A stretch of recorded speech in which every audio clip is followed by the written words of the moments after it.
Okay, we're live. Hello, hello. We're live, right? Yeah, we're definitely live. Cool. I don't see the other stream going yet, but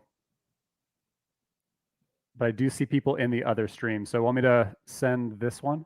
Yeah. Send that one. All right, let me see.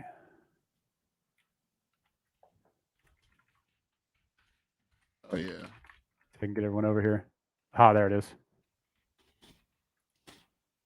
All right, grab this one. I'll grab the link and send it to everybody. Give me one sec. Can you hear me okay? Yeah, I can hear you. I hear you perfect. All right, copy. Hey, Uh, everyone. We're in a different stream.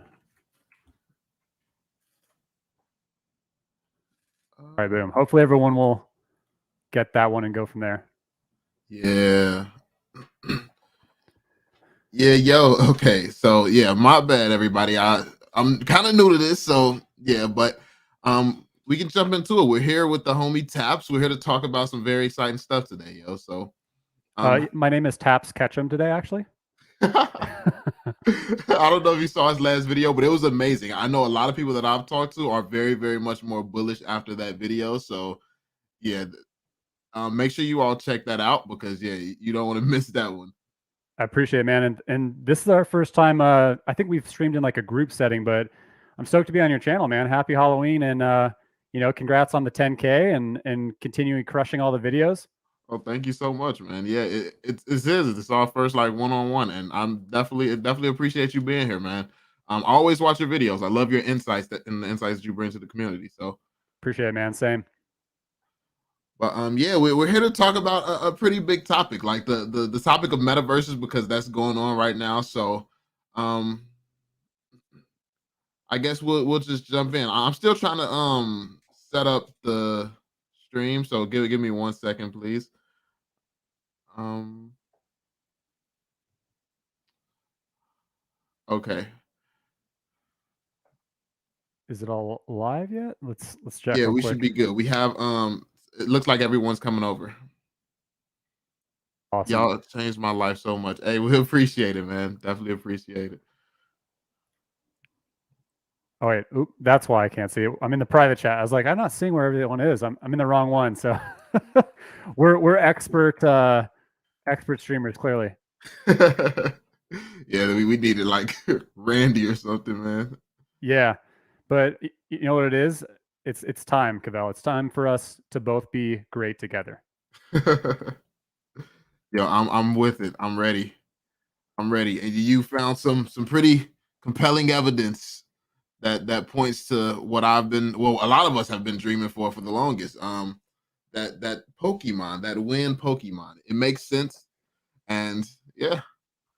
And I mean, also, huh? let's go ahead. Oh, I was just gonna say, like what Randy actually sent to the chat. I don't know if you saw it, like the group chat where he was talking about the Star Wars. I like that. I like that angle. I like that aspect. I didn't think of that about that. So Well, that's something I feel like we could jump into as well. I mean, think about how large the fandom is behind Star Wars, right? Like, it's like my dad, like that was his favorite movie. Back was it like the '80s or whenever it came out, and it's Yep. still crushing the fandom and content and everything that they're putting out today. So when Yep. that hits, I mean, that's what like VeVe continues to do is they're not just doing one thing, right? Like it's one thing to have Marvel or DC, but they keep coming out with more and more content. Some of it you're like why, right? Like when we got the Mermicornos, we're like, but then we got him and we became like Simone. I can't remember his name, but we became fans of that. But there's a whole fandom attached to all these different licenses and all these different brands. So they're not just kind of targeting one set type of collector.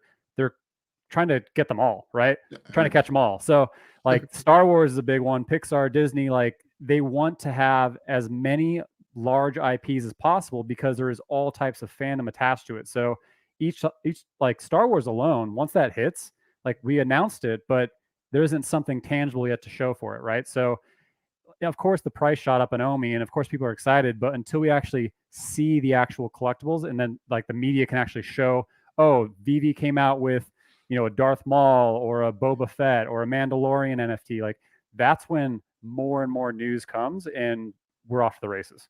Exactly. I definitely agree with that. And it's right around the corner at this point. I think that people feel like we're missing opportunities by not being on exchanges and things like that. But I honestly think that VeVe creates the opportunities because of the way they've gone about this business. They are in a position where all Marvel or DC has to do is literally shout them out at any time. Marvel, Disney, DC, like any of these guys, we can get promotion from them at any point, is what it seems like.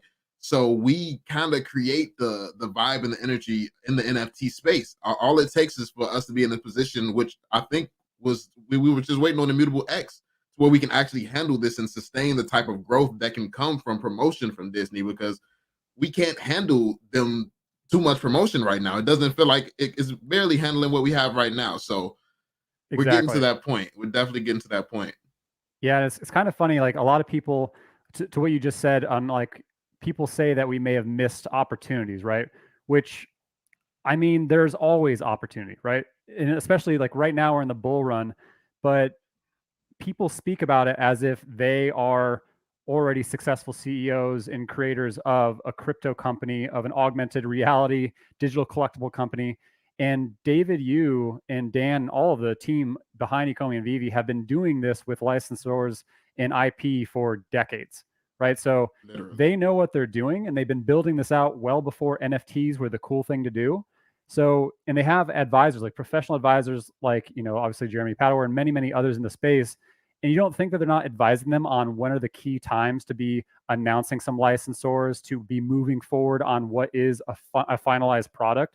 Like they know how to really harness the momentum and then also how to build up to it. So, we get frustrated because the biggest thing that's frustrating is they give us way too much visibility, which no other company does, right? Like what other company gives you every couple days or every week updates on their roadmap, what they're doing, what's coming, and then if there are delays, or take direct feedback from the community on things that they'll change. Like that's both like the best thing about them and almost like a negative side, right? Because we expect so much, but they have to be aligning everything in perfect momentum, like dominoes, right? Because they know it's going to create this, it's going to create this, it's going to create this. So OMI is, not back to its all-time high or shooting past where we want it to and we know it will go to, but that's opportunity for you as an investor to keep getting in well before it's under a cent, well before it shoots up to multiple cents, right? So it's not that they're missing opportunity. If you're choosing to naysay and not take advantage of this time while we still have time, it's your missed opportunity. Not financial advice, but that's the way I look at it. Exactly. That's exactly how I look at it. It's been this has been time to just accumulate. It's been time for us to stay low key, for them to first off build an infrastructure that can support mass adoption, and for us to just keep this gem to ourselves, keep stacking, keep getting our positions better, because once this takes off, everyone is going to be like, man, we could have had a little bit more. We could have been in a little bit of a better position. Like it does not matter what your position is, you're going to wish you had more once this starts going to where we all know it's going to go to, because that's when it gets real. Like we all know what it has the potential to do and what it's going to eventually do, but once it start happening, it's going to be completely different. And I feel like a lot of people are going to be shocked at what they're actually able to do, especially in this metaverse race. All the talk about Facebook and all the other metaverses lately, Mana and everything, Decentraland. I've been hearing a lot about this, and I think that an unpopular opinion may be that VeVe. I think VeVe is prepared to take them on as far as the quality of the VeVeverse and what we can expect. Now, granted, they maybe have something out before, because like Facebook has like 10,000 people working on it, so obviously you would expect that to get done quickly. But one thing that they won't have, no matter how many people you have working on it, is Disney working hand in hand with you. It's Marvel working hand in hand with you. Like VeVe just brings something different to the table as a whole. So that in itself is massive. Yeah. And a couple of AMAs back, remember someone was saying, oh, if this was before they changed the name to Meta, which obviously is recent, awesome news. But Facebook has been speaking about how they're going to be pivoting to become a metaverse company for a couple months now, right? But they actually just took action on it by changing the name, which huge, right?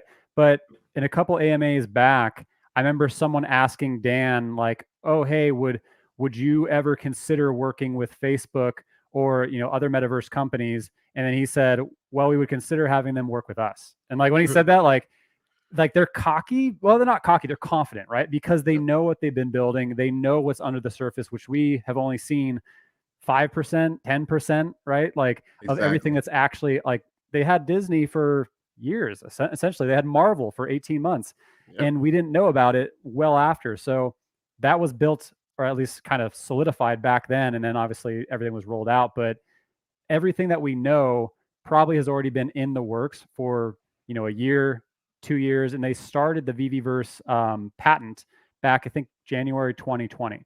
So well before all the other NFTs, well before the rest of the space really jumped into this, oh, we need to get into a metaverse, we need to get into augmented reality.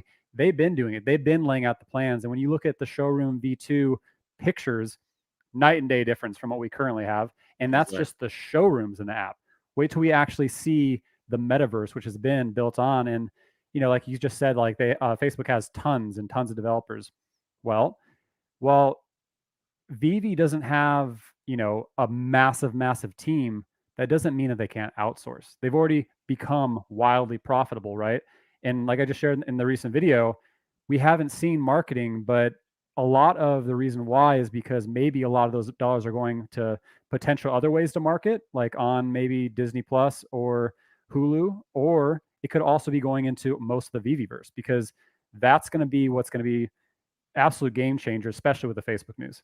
Yeah, massive. This is going to be. I think this is going to be. What people are not getting is that they have been talking about and hinting at like this Ready Player One style metaverse for the longest. Like even before they probably started development on it. This has all been part of the plans. And David, well, one thing that we saw, they've been slipping up a little bit lately. So in one of the AMAs recently, you had Reese or Dan actually let it slip that they've been talking to people since 2018. This is when they started talking to people and how early that they were to it. Then Jeremy Padawar, he comes in and immediately says, when they approached me in 2018, and it's like, why would you be approaching him? Like, what were you approaching him about in 2018? The Pokemon guy, the current Pokemon guy, were you approaching him in 2018? So it's like they're giving us little hints or kind of slip ups that points to stuff that we already suspect. And once all this stuff is confirmed and solidified, I feel like people are going to really realize that it's much better to build a strong infrastructure, put all the pieces in place, and make sure the foundation is perfect than it is to just rush, put something out, try to compete, try to be competitive and fast, especially when you have the advantage of having the most powerful brands in the world on your side. Why are you rushing?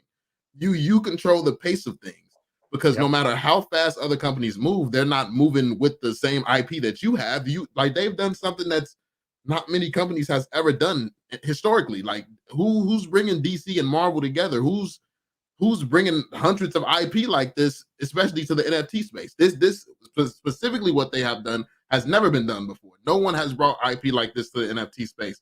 And no matter what projects do well, what projects perform, they can never have basically they'll never be able to do what VeVe has already done. Like VeVe has already made history even without releasing the metaverse yet. And I feel like we only go up from here. So yeah. What's your vision? Like, what's your vision for the VeVeverse? How do you feel like this is going to impact the game, especially in comparison to like Decentraland and Meta and things like that? Can I share my screen? I pulled up like a couple things. Let me see if I can share screen.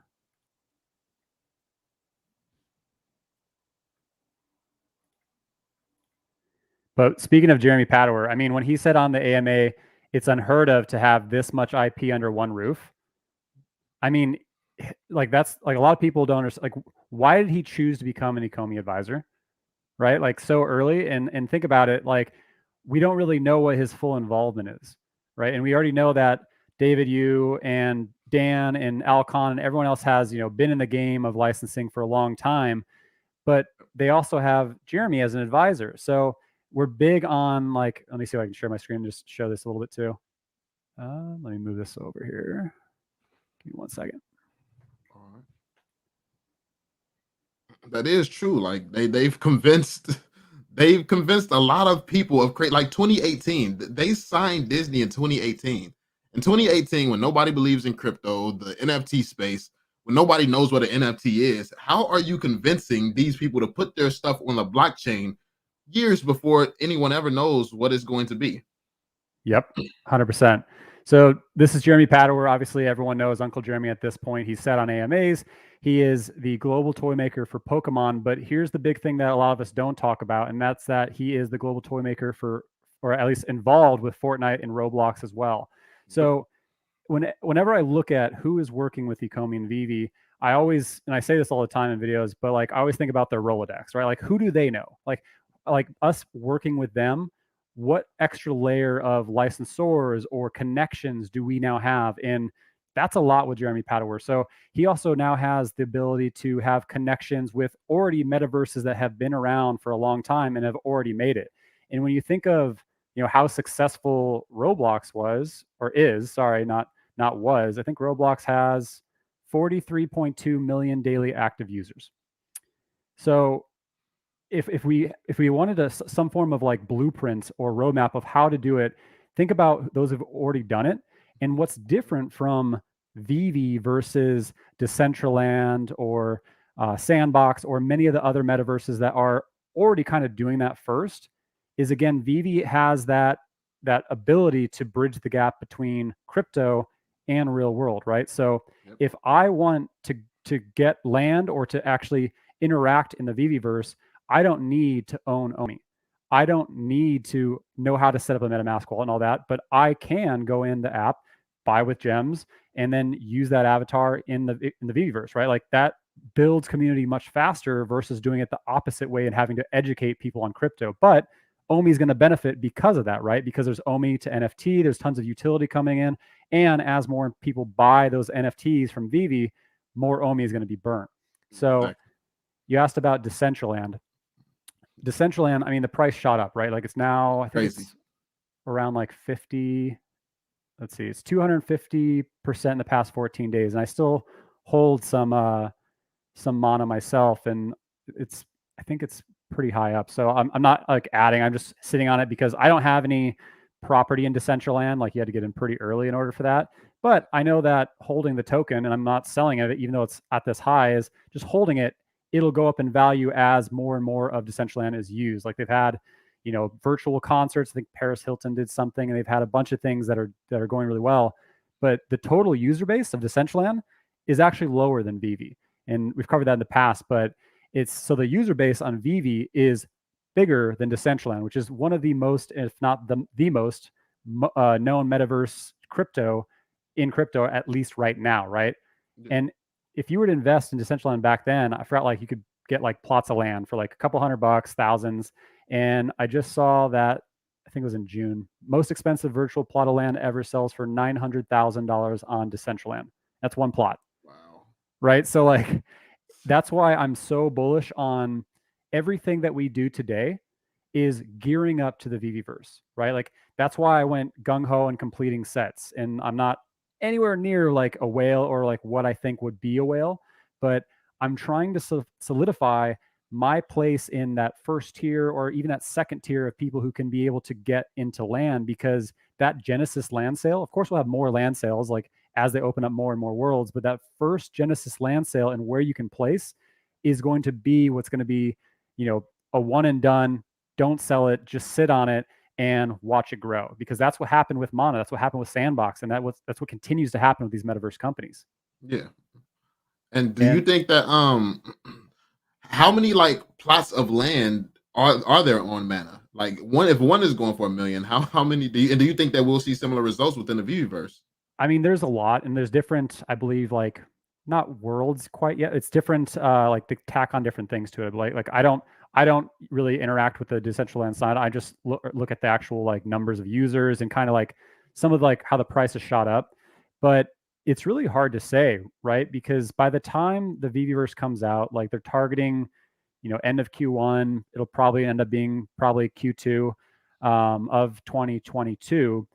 And by that point, I mean, we'll probably have what, 1 million to probably 1.5 million users, and then probably a big stem up as the VeVeverse is like gearing up, right? Because it's always buy the rumor, sell the news.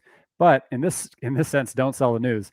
So there will be a lot of people in the app, and what's great about them is they don't want it to just be like, oh, if you're a whale, you can buy everything. So I'm sure they'll limit how much land you can buy per person, as well as base the tiers out on a couple different things. Like maybe it'll be a mixed kind of leveled out way of, how many collectibles you have, how many your points are. Maybe there's a benefit if you have X amount of OMI staked, which they did say there will be benefits with staking OMI. So like knowing the team, they don't want the rich to only benefit, right? Like this is not their way of just making a ton of money and then selling out. They want true community involvement. They want to reward the hodlers as well as new users. So I do believe it'll be like the Hunger Games, like racing to get it, but whatever system they put in place on the land drops will have to be very complex and will have to be really, really fair. And I'm expecting to do that, but I mean, that's just going to be the land drops, right? Like that'll be the first phase, of course, where it'll be like buy the land, but then they'll have to incorporate, okay, like what are we going to put in for the houses, which every VeVe user, it sounds like, gets a house. And then you can build up tiers of your house or add-ons, kind of like, I always think of like Animal Crossing, like how you can increase your house size. But then there's always what they call it, VeVe City, right? So that's almost like what Decentraland's put in, where you can have like casinos and game sites and look at brand sponsored content, such as recently announced Atari Arcade. So like arcades, music venues, which David Yu himself said he wants concerts to be like a thing in VeVeverse. So it just kind of makes sense that as more and more information comes out, VeVe is going to be leaps and bounds ahead of visually what's going to look great for a metaverse in the crypto space than what's already out there. But it's going to have a massive user base behind it as well. So when I think about Decentraland's price, I think I always get confused with CoinGecko. Let me go to Coin Market Cap real quick. But I think it's around like 50 market cap. That's Spark Point, man. Mana is currently, ranked 41 on top crypto. So in Ecomi, OMI is what, 200 and something?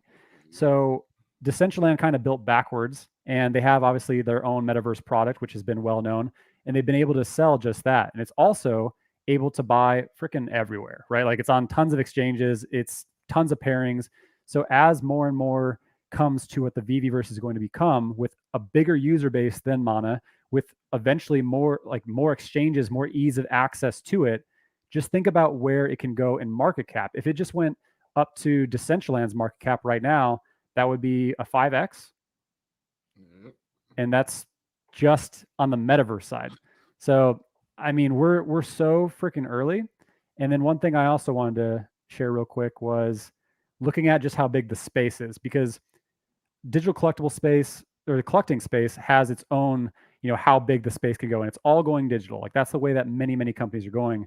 But then when you look at AR in virtual worlds, I mean, this is straight from ARK Invest. So augmented reality is primed to scale. And we can see 2021, look at where we are, and look at where it's going by 2030.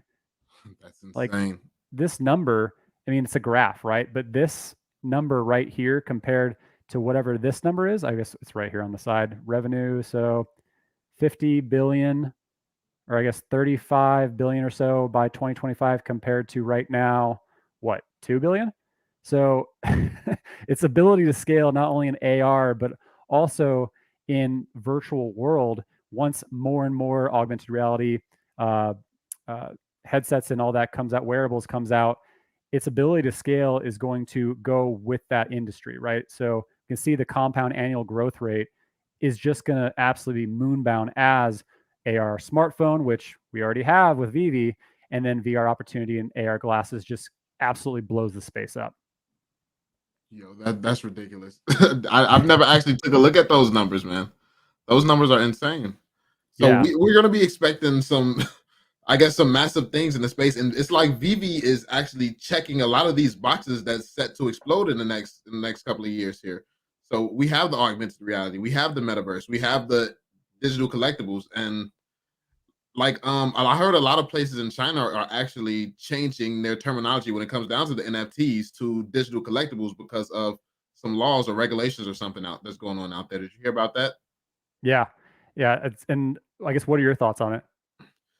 Honestly, I think that it just further shows that how far ahead David, you and the team sees. Like because they were going in these offices talking to these people using the word NFT and blockchain and stuff like that. Then they've told the story. They figured out, oh, this doesn't work. This gives people uneasy feelings and things like this. So they learned through trial and error that calling it what it is, which is an NFT, was bad. So they went with the digital collectibles route, and that's how they were able to secure all these licenses. And companies are like China, they're just now figuring out that they want to go calling it digital collectibles now.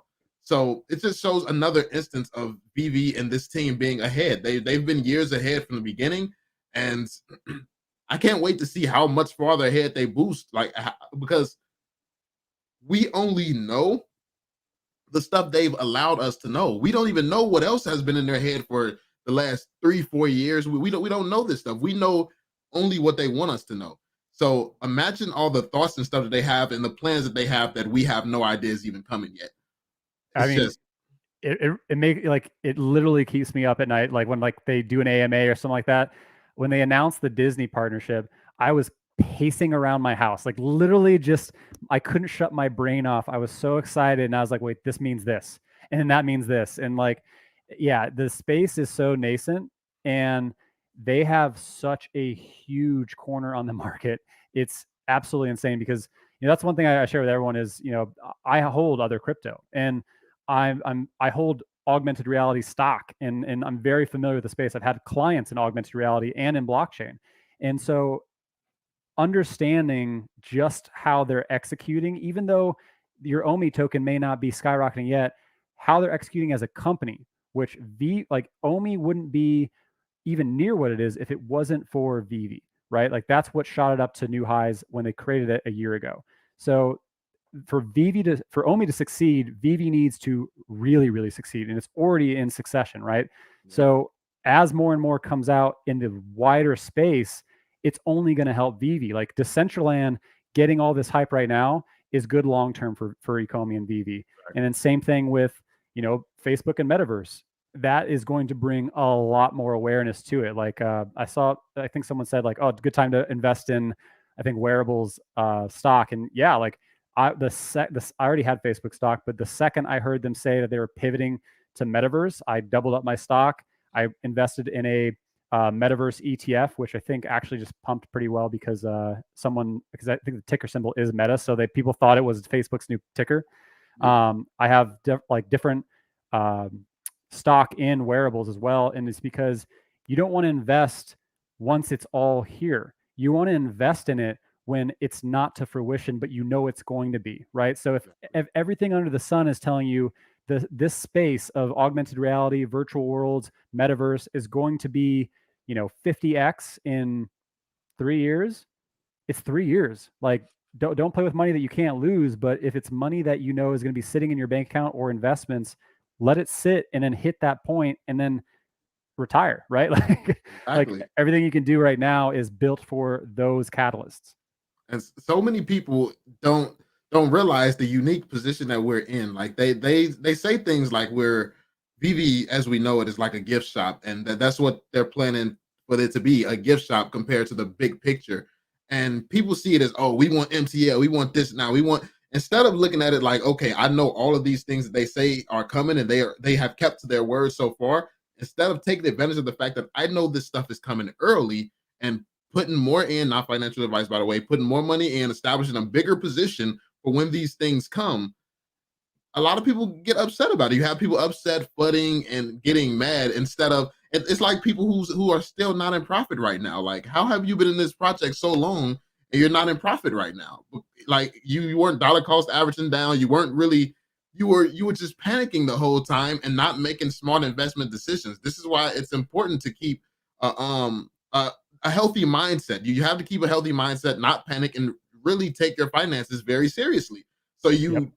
you can really put yourself in a position to take advantage of this information. Things happen in business all the time, But the best part about this company is they give us information months before it comes. So if you know that they're telling you something, and chances are it's not going to happen when they say it's going to happen, you know that people are going to get upset, sell off, and why not buy up? Because you know that they're going to come and deliver a few weeks later or something. So it's so much stuff that they give us so many opportunities to capitalize and take advantage, and people got to just start taking advantage of this early position that we're in. Because I liked in your last video when you showed the graph of Amazon and how they were, because that I feel like that's exactly the same spot that we're in right now when it comes to VeVe. Yeah. Can you With imagine Amazon with a how pissed bookstore. off? Can you imagine how pissed off those Amazon holders were when they bought in, was it 1999 at a high of $97, and then it didn't reach that $97 point again for 8 years. And then like they had been like, oh, like this is, the stock is never moving, but of course there was like the the .com thing in 2000, and then 2008, but after that, it just took off and it was unstoppable after that. And like now at over $3,000, you think they're kicking themselves that they didn't go all the way in or buy even more. Of course they are, right? But Yep. but it's always hindsight, like, because like right now we're in the moment where we're like, oh, it's not quite at that cent, or it's not at 5 cents or 10 cents or whatever you want it to be at where you're going to sell it. But again, it's patience. It's, most of us have only been in it for what, 8 months, and so that's not investment mentality. If you're looking for a quick flip, if you're looking for a quick flip, you can just kind of chase the masses and kind of with a gamble, right? Like you can see what happened with like Shiba Inu and Doge and all that. Like there's money to be made in other ways quicker, but I prefer to invest in things that I know are going to be around for the long term and put my money into something that I'm passionate about. And Ecomi and VeVe is doing everything right. And it's not just Amazon too, right? Like Tesla was undervalued for years and years and years. Like I think that I did a bunch of how I got some, I guess a lot of my capital was I invested in March in stocks. I wish I did it in crypto, but hindsight, right? But like Tesla was around, I think $100 and something back in March 2020, like right after everything happened with all the shutdowns and all that, and it shot I think over $2,000, and then it had a stock having or not having a stock split, and then it's now around like $1,000 back all the way up. It tracked back up, so you have to be patient, and people were holding Tesla for years before it really caught on. And that's kind of how the mentality you need to be with the OMI token as well. Yeah, exactly. Someone just said that if you bought into OMI at all time high, you can't be in profit right now. I've bought in towards all time high. A lot of us bought in Yep. towards all time high, and I'm very much in profit because we've gotten all the way down to like 0.002. How did you not buy in? Like if you bought in, then your average would have went down. Like you would be in profits right now.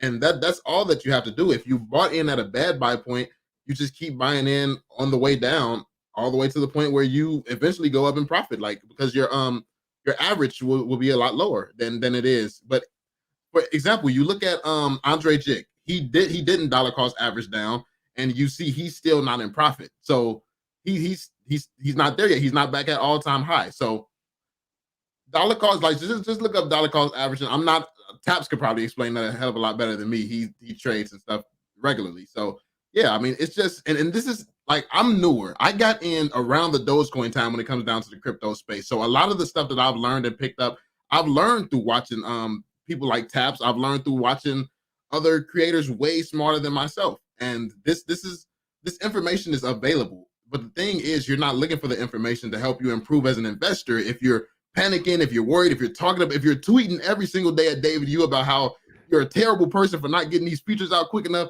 you're not learning. You're just complaining. So you don't know this stuff. But everyone could easily be in profit right now if you've made the 100%. right decision. So Yeah. yeah, And to that point, like someone said that you couldn't be if you dollar cost average, and you have to think about it because like I got in February, like mid-February, and I think like my first entry, I didn't buy a big bag because it was so new, right? Because you could have bought all the resos you wanted back then, but I only bought one because I'm a big dumb idiot. But like it was just so new, there wasn't enough information around it, right? So I bought a smaller bag at like 0.009 or something like that, like right before it was at 0.001. And then I bought, at like 0.003 and then 0.005 and then 0.008 all the way up to 1 cent. But I so what you could buy for a bag at, let's say, 1 cent is much smaller than what you can buy when it was dropping all the way down during summer to 0.0014 or 0.002, as you said.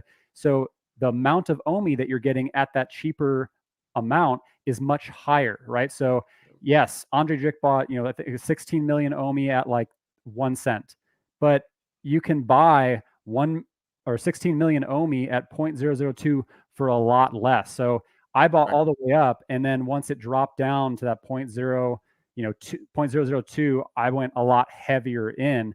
And so my dollar cost average, even though I bought all the way trailing up, is right around, I think, 0.0034. So I'm in profit right now, and I know like Randy's well in profit. He went real heavy when it was down there. With shout out to real Randy Chavez. He's the OMI whale man. So yeah, like that's an explanation of dollar cost average is the way. Like I do it with stocks, I do it with other crypto, and you don't have to do that with every crypto, right? Like I bought some crypto, and I've caught the highs, and I'm like, man, like all right, it's just dropping, it's tanking. But if you bought it for a reason and not just chasing, then it's eventually going to catch up. Like I mean, people, even Shiba Inu, right? Like I had Shiba, and I bought it when it was not at the high, but it then tanked, and I held it, and then it went back up. And I'm not a Shiba Inu millionaire like that, but I did have some profit from it because I knew there was utility around it, and it is a meme coin. But there are meme coins that have utility. And I'm not promoting Shiba, but my point is, if you get into something that you believe in, it has longevity and sustainability to it as a company, and the crypto behind it has strong tokenomics, then it's down. But while it's down from where you invested initially, then you can dollar cost average in and only strengthen your position. Exactly. And I think that one of the biggest catalysts that we're going to have is the VeVe when it comes down to what's going to boost. And what people underestimate is the amount of burn. So here's my personal thoughts. I think that the VeVe is going to be a burning machine. Well, I think the team has pretty much said that that's the goal here, for it to be a burning machine. So I feel like what we're seeing right now when it comes to burns is very insignificant. Even though it's huge, we've burned 16 billion OMI at this point, but it's very insignificant to what we're going to be seeing burnt from the VeVe. And they have also said that it's going to be burning some from the circulating supply. Something we don't know the details of what actually is going to be burning from where, but the plan is to have some things burning from the circulating supply. So with that being said, you take this metaverse that we have, and we have the potential to not only have something like VeVe City, that's each city could be burning a certain amount of OMI, like depending on how they set this up, depending on how many cities you have, if every city's burning, like really to something that works like the real world. But one thing that Randy brought up that I do want to touch on is his Star Wars thing, where what if we have different planets within the VeVe and you can take rockets up to, or ships up towards like maybe Star Wars City is in a whole nother planet. So not only do you have the VeVe each city generating money, you now have different planets and galaxies and things like that also burning and generating, and just it's just never ending supply of burns going on. Like it's ridiculous. It would be pretty cool too. So like I strongly believe that we'll have the VeVe, and of course they'll have like the Genesis, your land plots and your homes and all that. But then they'll probably release different, plots of land and worlds tied to different licensors, right? So there would be an actual Disneyland in the VeVe, or Marvel Land, and they've talked about things around that. But what if, and of course speculation, but what if in order for you to like take a ship to Star Wars World, you need to actually own a Millennium Falcon or some form of like VeVe collectible that can tie you to that land, right? So that would make sense to me, but it also would create like almost like unique communities, right? Where you're part of that Star Wars world, and then the whales being whales could always then gobble up X amount. And so instead of everyone can get into Star Wars world, well, you can't unless you get a Millennium Falcon or a pod racer or something like that, right? Like there's so many ways that this can go, and we're so stoked about it. we haven't even seen it, right? Like there's so many, like they can have the VeVe machine has probably enough content, enough ways to run without actually stagnating for 8 to 10 years, right? Exactly. Like that's it's insane to really think about what the possibilities are and where we could go to with it.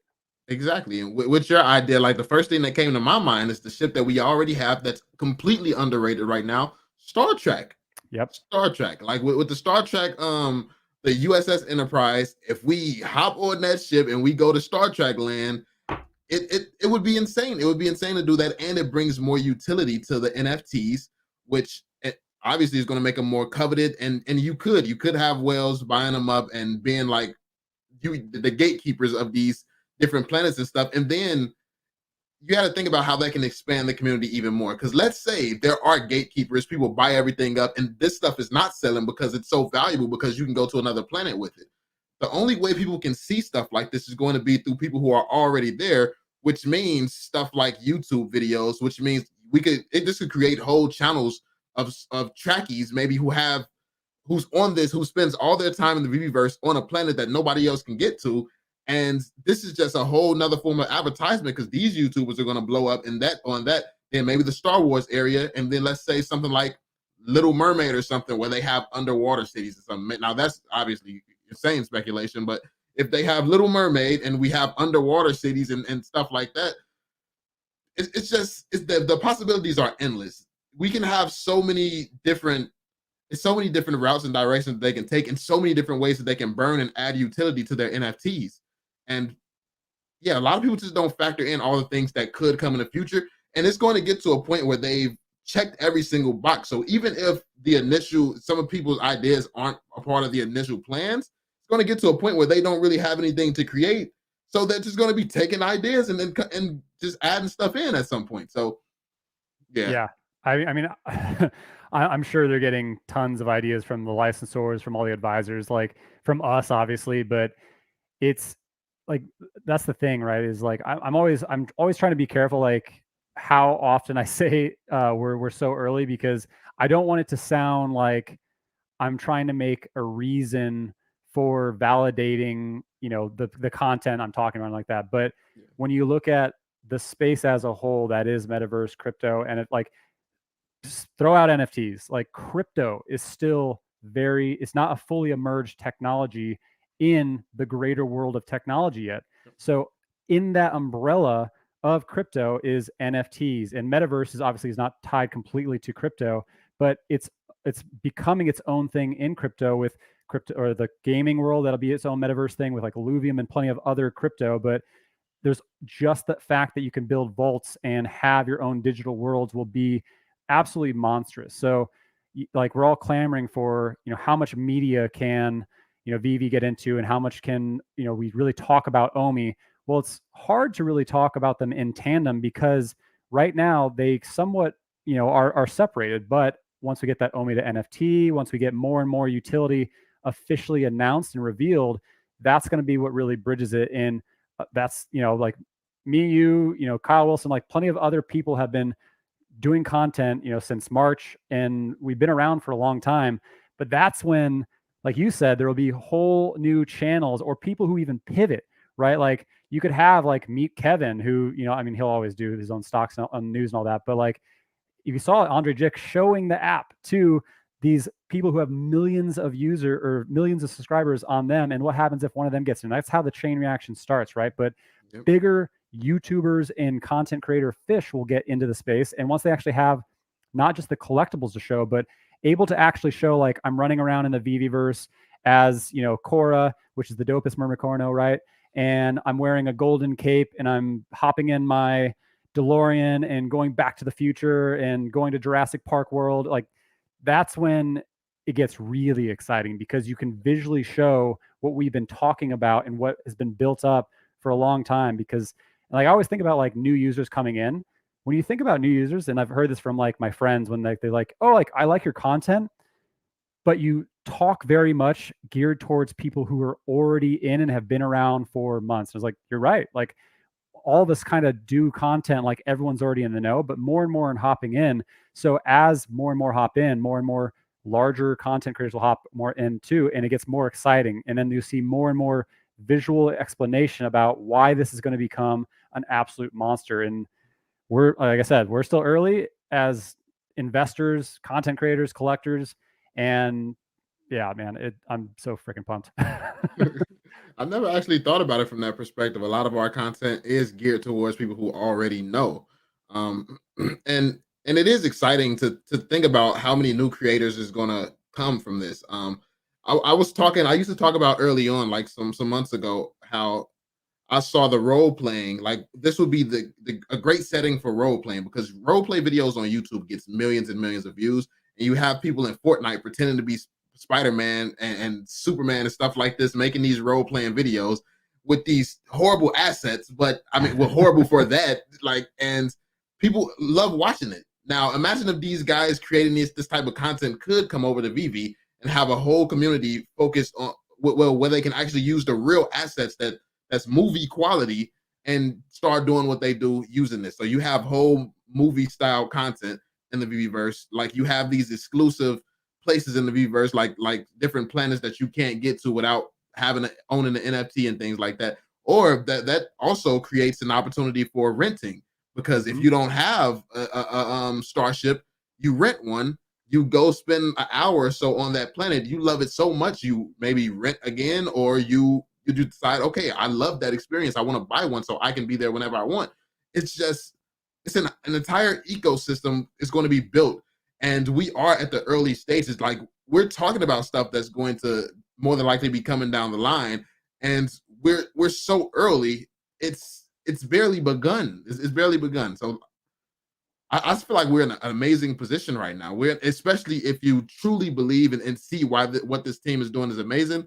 This is the best time to get in. I one of the things that I do, I hope every day that some super bullish news doesn't come out because I don't have the position that I want. Like, Yep. it's bittersweet. I'm like, okay, so if something big comes out, obviously I get to talk about it, make videos, and see how the community feels and stuff like that. But at the same time, I still want to accumulate more OMI. I still want to accumulate some more collectibles and things like that. But yeah, it's crazy, man. It's really crazy, this project. Yeah, and the fact that you have to say, like, why aren't we seeing more news or more coverage about OMI? That's the right time to invest. Like Yep. you don't want like them to pour all this money into marketing like many crypto have to do to become relevant.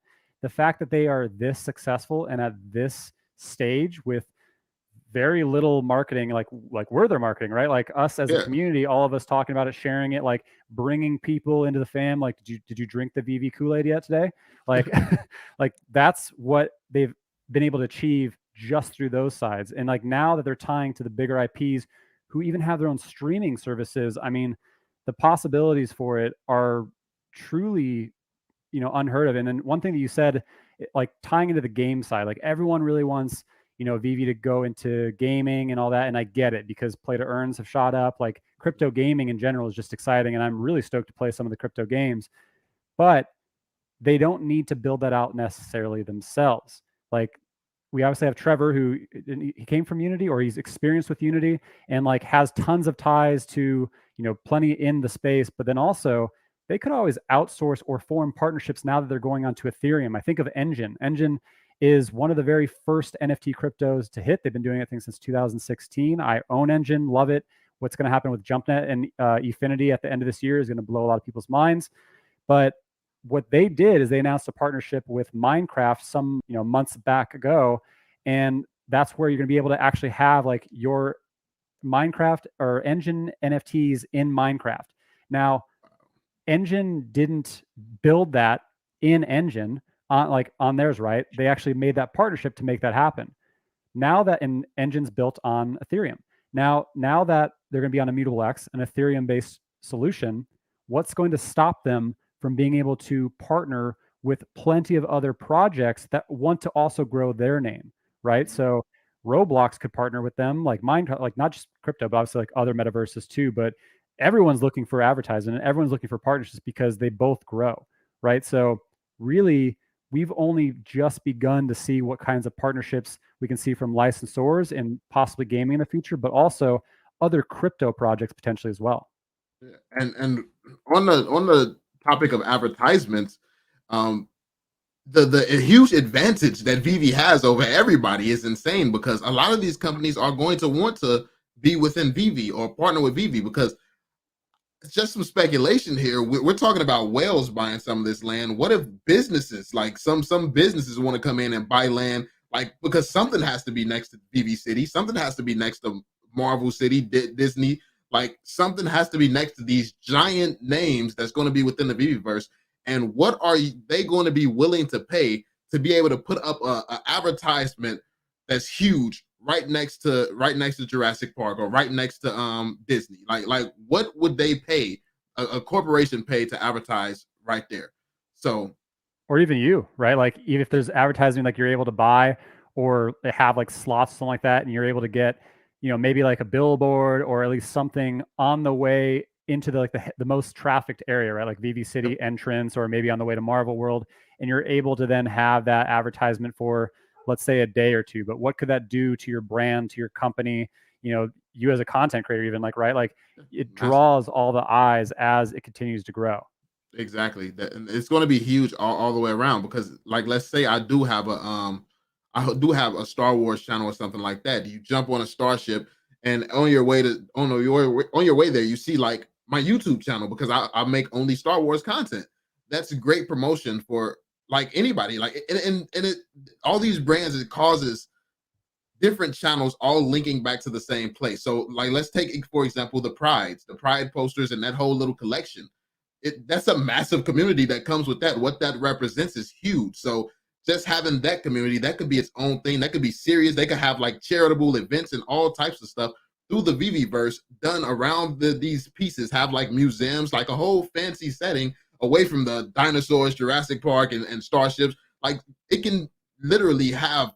It's the best of both worlds. You have the fun side. You have the serious side that's fighting for real causes and real things and to progress the world. It's just they have so many different brands. You have the car people. They already have partnerships with like GM and stuff like that. So what Mhm. about the racetracks, the garages? How is somebody garage going to look in their house? They haven't really spoken much about garages, but they have vehicles. So I'm assuming that we're going to have some type of garage. Can you expand upon this garage? Can we go to someone's home and see like maybe a garage that's bigger than some people's homes and so many cars filled up in it? So it's just I feel like the possibilities of what can be within this VVverse are endless. Obviously, with all these different ideas, this would take. It seems to me like this would take an insane amount of time to actually do. But one thing that makes me very, very bullish. I told you earlier. I was speaking to Trevor about some of these projects that I thought would be kind of dangerous for VV. Like some of this stuff was looking pretty good. I like even as far as something like Illuvium and some of the it was another one. It was another one with BitBoy Crypto was involved in like Block Folio or something like Oh yeah, I've heard of Blockfolio. Yeah. yeah, it's something like that. And basically this metaverse, it looked insane. You could literally hold on, Blocktopia, that was the exact name of Blockfolio. That's the crypto app, but Yeah. it's called Blocktopia. Blocktopia. And actually here, let me actually pull that up for y'all because it looks crazy. And then when I hear Trevor's response to seeing something like this, and he just says, oh, that looks like something that I'm working on the side by myself. I'm like, they have a whole team working on this, and you said that looks like what you're doing on the side. So yeah, let me show you. And Right. what's funny about the metaverses too is like Minecraft is one of the most successful, but it's really simple, right? Like it's all blocky and all that, so everyone can play and understand it. Yeah. But like Uh, there's also the visual aspect that one's the kill. But VV is a mix of both, right? Because it's going to visually look awesome, but it's also going to be easy enough for people to play, and they're going to have Batman and Spider-Man and have yep. characters that bring them into it. Exactly. That's what sets them apart too. Like this world, I thought that this looked amazing. I thought this looked amazing, but imagine the IP, Vivi's IP beats this out without a doubt. Animoca brands. Yeah, like look at how amazing this looked amazing, and he just uh it, it looks like this from what he says, from what he said, it's not impressive at all to him, and it looks like this is something that he himself can do, has done by himself. I mean, When it you looks good to me, but Exactly. But that's the thing, is you can make something look amazing, but is it going to be fun? Like, is it going to keep you there and continue to keep you coming back? Because Yeah. Sandbox and has proved that it doesn't need to look like Minecraft too. Like, it doesn't need to look 100% amazing as long as there's the playability. But then there's also the other side where it's like it could look absolutely stunning, and the playing could be like okay or so, but that that alone gets people hyped up and excited, and they buy it or download it and start playing it. But VeVe will be a mix of both, right? So I Yep. think it'll tie in what either some have half of or that some have already done, right? Yep. And so that's I think that we're gonna have like we have someone who's been in the gaming industry. He worked on God of War. He worked on League of Legends, Runeterra, I think it's called. And he's worked on all these games. Like League of Legends, that brand has passed the test of time. Yep. God of War, obviously, has passed the test of time. So when you look at this team and everything that they do has longevity, they're very experienced. Look at their connections, who they're talking to. That's very important. Like having all these people that has been in their field for a long time. Like these people don't just jump into stuff half cocked. They have plans. They be in their fields for decades, Mhm. and you have these people teaming up together to create something special. And I think that we have the team to really who's studying this. I was looking. It was actually yesterday. I haven't seen this VOD released and translated, but David Yu was actually in a AMA yesterday. Um, it was a Chinese one though, so I, Mm. I couldn't understand much that was going on. But it was English at the beginning, and he was talking about how he watches other NFT projects like Flow. He specifically said Flow. That's the one that I remember. So I know that this team is watching. They're sitting here watching. They're studying what everybody's doing, and even while watching, they're like, "Oh, that's not a problem. We can handle that." Then I talked to Trevor and show him this. I'm like, "Yo, this looks amazing. Can VeVe actually compete with this?" Like, and he's like, "Oh, I could do that by myself. I've done this by myself without a team." And it's just getting these type of responses, and they're still this confident, not worried one bit. But then how do you worry when you consider who they have working with them? The people who made Spider-Man, Miles Morales, the people who have worked on Call of Duty, Titanfall. This is the people that they're working with who's making these VV NFTs. So when you put it into perspective, are you actually surprised that they feel that they can do something better than what's being done right now? Because I know that Illuvium is getting its name right now, having AAA developers working with them, and it looks beautiful. I saw the trailers that came out yesterday. Looks Dude. absolutely amazing. Yeah. It like that. It blew my mind. I'm like, how do you invest in that again? Not financial advice, by the way, but it definitely looks amazing. And to see that VeVe's not worried at all, that that's what they're going for, but better. And they're always trying to be better. They're not trying to match what someone else is doing. They believe that they're going to create something way better than what everyone else is doing. And Yep. it's almost like they believe it so much themselves, it makes you believe it. You believe in them, and then they constantly deliver it as well. It's not like they're not delivering upon the things that they believe in. So it's, And I it's I remember the first time Trevor said something to him, like someone, I think it might have been you who interviewed or someone interviewed him. And I remember them bringing some other crypto project or another NFT up. And he was kind of like, discounting a little bit, and I was kind of like, well, I don't know, maybe he's just doing that, like, he's just being cocky because like he built everything, he built things on VeVe, right? Like he's just protective of the project.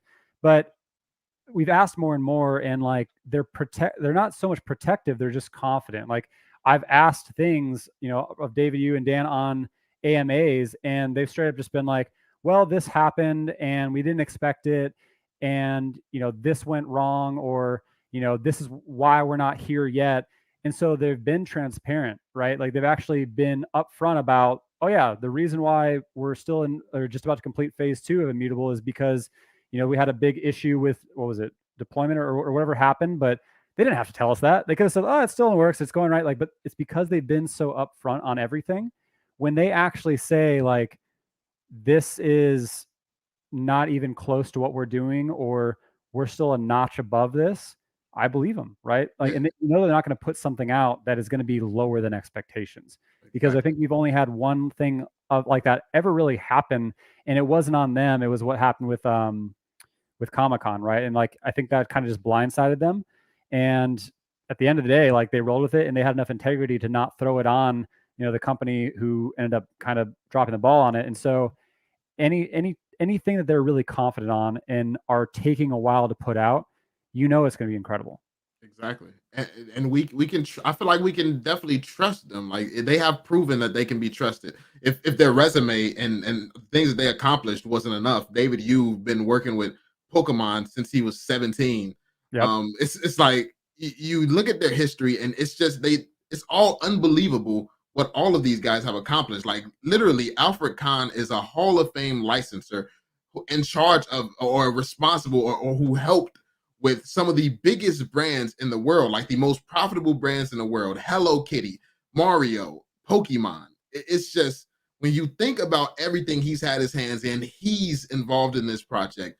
And then David Yu, like let's talk about David Yu for a second.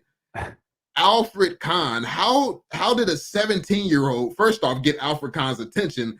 And Alfred Kahn is a genius, a visionary, but David Yu is the one kid in the world who at 17 was able to convince him to give him Pokemon. And obviously Alfred Kahn made a right decision, because look at David Yu still has that license today and still has a very, very successful business with those licenses. So this team is just incredible, and I feel like every member has their own thing that they're incredible in, and they've been this way for decades. It's like how do you doubt this team? It's hard for me to find reasons to doubt them when I see all the FUD that goes around the community. I'm like, how? Like, and it seems like it just pops up. It seems more so like newer people. I don't know. I don't know what it is. I mean, I always kind of think it's a mix of things, right? It's a mix of people who don't have an investment mentality. So what happens is they got in, and then they see all these other crypto that are shooting up for different reasons, in which half the time they don't actually investigate them to look at what the catalyst that could have happened with that, right? Like Decentraland shooting up, it didn't just shoot up for no reason. It shot up because of the metaverse news around Facebook, right? But there's other catalysts that cause other crypto to shoot up. So you can't compare them apples to apples because they have different timelines, right? So they get mad when they see other cryptos shooting up and their investment not. But then also you have people who may have bought the top and then it goes down, and then they're instantly mad because they're not thinking about it as holding it for months or years. They're thinking about it, how can I flip this as fast as possible and get into the next thing, which doesn't really make sense to me. Like if you're an excellent swing trader, it does make sense if you can kind of swing trade your way up, but you also have to leverage out the fact that if you're in a country like ours in the US, where you're not going to pay short-term capital gains, which is crazy compared to long-term capital gains, which is the benefit of actually holding it. And yeah, I mean, it's also a bunch of people who are also in competitive projects possibly as well, right? Like, and not hating on any, like, I think Terra Virtual Collect is great. I think Animoca Brands does incredible things. And I think Quid and plenty of other ones will, grow with us as we continue to grow in the space, and they'll get good publicity and media, and they'll do things that'll bring media back to VeVe. But because they're in rivaled projects, they will then bash on Ecomi and VeVe just because it gets a lot of attention, because it gets good attention and more 98% positive attention. It's going to get that 2%, which is going to be the loudest. That's negative.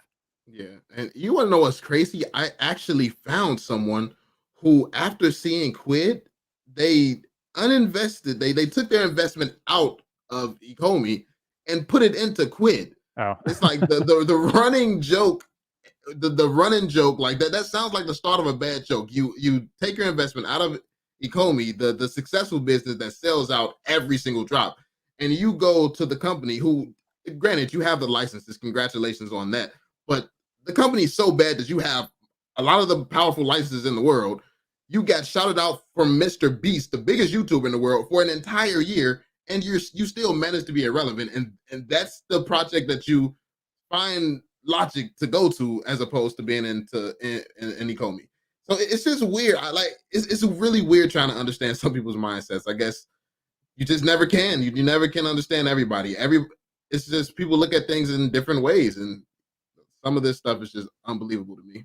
Yeah, and I mean, Mr. Maybe it makes sense for like Mr. Beast is if not, he has to be like the, if not one of like top 3 most famous YouTubers of all time, right? So like the partnership makes sense, but we haven't even scratched the surface of like who's going to jump in to Ecomi and VeVe once they've actually made that jump over to an Ethereum solution. Like once you can actually mint these in OpenSea, that bring the actual, like the real NFT crowd, right? Because they don't speak in gems, they don't speak in even fiat, they speak in zero point 0.2 to 2.2 ETH, right? Like that's how they tangibilize NFTs and investing in them. So that will bring that crowd, and then it'll bring a whole nother type of influencers and investors, like the larger investors, like, you know, Mark Cuban's talking about Matic all the time. I saw Raul Powell is speaking about Red Fox Labs, which is another Vault project, NFT project that I'm invested in and have been invested for quite some time. But as they make that move into the broader crypto side with the mutable move, it's going to bring more people who are going to speak about it, as well as, I mean, we can get more and more people who are like the people that looked up to, right? Like as licensors come, because if we got something with space, every single one would be tweeting Elon Musk, right? Like Yeah. I'd be like, SpaceX needs to be here, right? Like, and all it takes is one really big person, like what happened with Logan Paul, right? Yep. Just to say the right things about a right project for it to shoot up. So, and that's just a layer on top. Like we don't need that. It's going to do well on its own, but that's going to be those big pops that are just going to naturally come. Yeah, exactly. And it's some of the stuff that we don't think about because the fundamentals in this project are so strong. We don't really talk enough about like how the Dogecoin effect worked with one person being able to tweet you to success. We don't, or Snoop Dogg performing. He's been performing in different metaverses and things like that around the NFT space. He owns NFTs and collections and stuff. So FaZe Clan is investing in NFTs. And when you consider the fact that they're gamers and they more than likely have like a lot of the shows and stuff that they grew up watching as kids and all this. VeVe has this. They have the license to this. It wouldn't be surprising to see VeVe trending one day on most of the biggest channels on YouTube because it's something that everyone can really love. And so once you discover it, you go on VeVe, you're going to see something that you want to buy. And to like for instance, the Spider-Man, and you see that like I can't imagine how many of them love Spider-Man and would be willing to pay to be one of only 1,000 people who hold a secret rare or something. So You know what you just made me think of? Like kind of going into that right now, like obviously YouTube and plenty of other mediums, like people are getting into it. But with the VeVe that could be a new thing that people even Twitch, right? Like that's a whole nother element where people can actually like actively play and show what they're doing. So that's an extra layer, right? Like that's like oh man, that's where I'd be tweeting out like Dr. Disrespect, be like, man, you need to do some videos on you in the VeVe screaming at the TV. bro, it like never ends. It's like a never ending supply of opportunity here. Yeah. I would love to watch some of my favorite streamers and stuff actually play within the VeVe. And obviously it's going to be people who plays games and finds tricks and glitches and bugs and just all types of fun stuff to really it's going to be so many different types of channel. There always is a gaming community. I come from a gaming community. My channel on in the gaming community is based around news. Me by myself, I did news, obviously reactions. Um, Talked about all the updates, the new characters, just stuff like that. But you did have those channels who these channels just play focused on one character that you can play. Anything you could even think about doing with this character, they have a bunch of videos on it, and people love that. But while you have one YouTuber doing one character who has millions of subscribers, literally, you have another YouTuber doing a completely different character, and they'll have millions of subscribers too, only content on this one character. So when you think about how these different channels are amassing all this success because random people are attracted to how a character looks, and this gets like they brought people into the game from these characters. People who have never played the game before, they see this character's gameplay just pop up around YouTube somewhere. They start playing the game, start watching the content, and want to be a part of it. Imagine we have like once they start releasing mini games and stuff in the VeVe, and people just make whole Spider-Man channels. Who, if they don't have, I'm pretty sure a bunch of Spider-Man channels already exist out there. So even if some of these guys just come over and start playing in the VeVe every single day, Spider-Man channels, Batman channels, Jurassic Park channels, like all types of just like even it's never ending. Like streams, content, like everything you need. Yeah, and that's like one thing I was worried about for a while is once the true masses come in, like that's why I was so big about like get season ones and get season two, just get collectibles now, right? Like before the VeVeverse becomes what it's going to become, because what I was afraid of is like the price on, a Spider-Man, on a Batman, on an actual avatar that you'd want to be in the VeVeverse Yeah. is going to absolutely go ballistic, right? Like, so not everyone's going to have 10 grand to invest in one collectible for an avatar. But like that worried me at first. It's like, oh, well, that kind of sucks. But then it made me think that ties into the ability to rent them, right? Like people will say, oh, like I can spend $10 for the day or however much. Like you probably as the renter can choose what your price is, right? So there'll be whole bidding wars on, oh, hey, you can like rent my Spider-Man for this and different floors for that, maybe. But if that's what you want to do and you can't afford it, then you could choose to rent that collectible for the day, play with it as your avatar. Like maybe, that's how you get from one world to the next. Or I mean, there's so many ways. Like people are already making insane amount of money just with the app, separate from the OMI token entirely. And I never would have guessed that back in February when I downloaded it, right? Like I was nervous to spend $70 in the app back then because it was so new. And now like everything is just absolutely gone ballistic and it's nowhere near where it's going to go. Exactly. And the opportunities that you never see coming, like coming into this thing, I would never be able to buy the secret rare Spider-Man that I have now. Oh, I you have one? yeah, I have I'm the jealous. secret That's yeah, one I don't have. I accidentally got it. Like my finger slipped off the button and everything, and I still I accidentally pressed like the save this collectible button before I pressed the buy button. And You need to go buy a lotto ticket like right now, bro. it was the luckiest thing ever, man. And I would never be able to get that now. I would never be able to come in and drop 14, $15,000 on a collectible. And so it's like some stuff that's coming out right now, like a lot of this Disney stuff. What do you think is going to be in charge of like allowing you to get into some of the things in Disney City or Disneyland or whatever it's going to be like? These collectibles, I feel like the areas in the Vverse that is going to have the fun things and unlocks and things like that. A lot of the stuff that's coming out right now that people are still sleeping on, that like only 1% of the world is in crypto, and far less than that is in NFTs. So if you take that into consideration, you have an opportunity right now to spend, like I spent $400 and lucked up and got something that it would cost someone else $15,000 to get.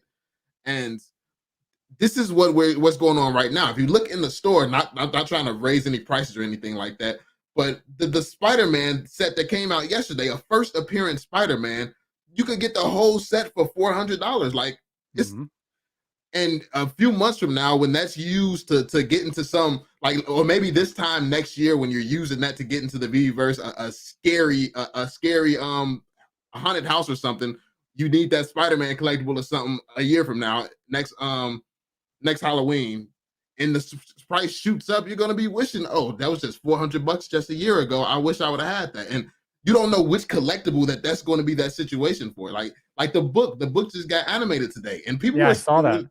It's insane. Like they can just do this at any time. They can add new utilities at any time. So it's Yeah, crazy. I mean, to that point, I remember when we fell into like the really big first like massive, I guess like ebb in the VeVe app, and that was during Comic Con, like after all that had followed, and Marvel was announced because there was just everyone needed gems, right? So the prices all dropped down, and I remember at that point, like I didn't have a Todd yet, and I really wanted one, and it dropped down to around $400, and I was like, man, like $400 for a common. Like I know it's like the first appearance of Batman, it's the first minted collectible on the VeVe app, and I was like, I don't know, man, like $400 for like a 6,000 edition common, like I'm gonna do it, right? Like, and I did it, and like everything dropped down, like the backstab labbit was down to I think like $650, and at that time, like the mentality was that's a lot. Now that a lot is $1,500 and then like $2,500. And for some coming in, like that's what they see it as. And like that's now a lot, but that a lot is going to be a lot more as the needle moves again as more and more come in. So like the backstab level is right now what 2.3 or so K, but it could then be, in a couple months 4K. And so then you wish you got it at 2.3K. So it's just going to keep moving. So you really need to time, like I'm always telling people, like, if you can, don't FOMO into collectibles. Like I watched all the prices shoot up with the low edition number or the low collectibles to complete sets and like secret rares and all that. Like once they announced the Master Collector program, but it isn't here yet, right? So like you don't need to just FOMO on the news. You need to really take time and see what's going to happen. Like I'm betting that with the Disney drops, they're going to be expensive.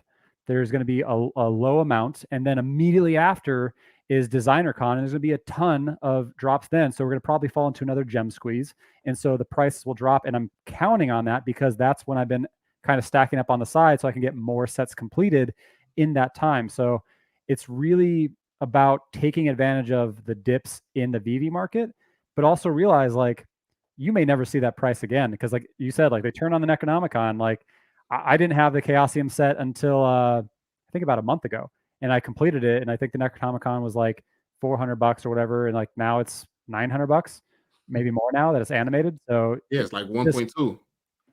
Sweet. Yeah, what yeah, up? like yeah, the needle's always going to keep moving, and don't forget that they can always flip the switch. Like we still haven't seen drivable DeLoreans, but we know eventually we might either be able to buy one or they might just flip the switch. So yeah, man, I like this because we're able to gush about our excitement, but there's tangible reality to it that why we're so excited, like why we do these videos is because we can actually rationalize what's coming, right? So we're not just trying to get views or be speculative moon boys and say, oh, well, they probably have this because they have this.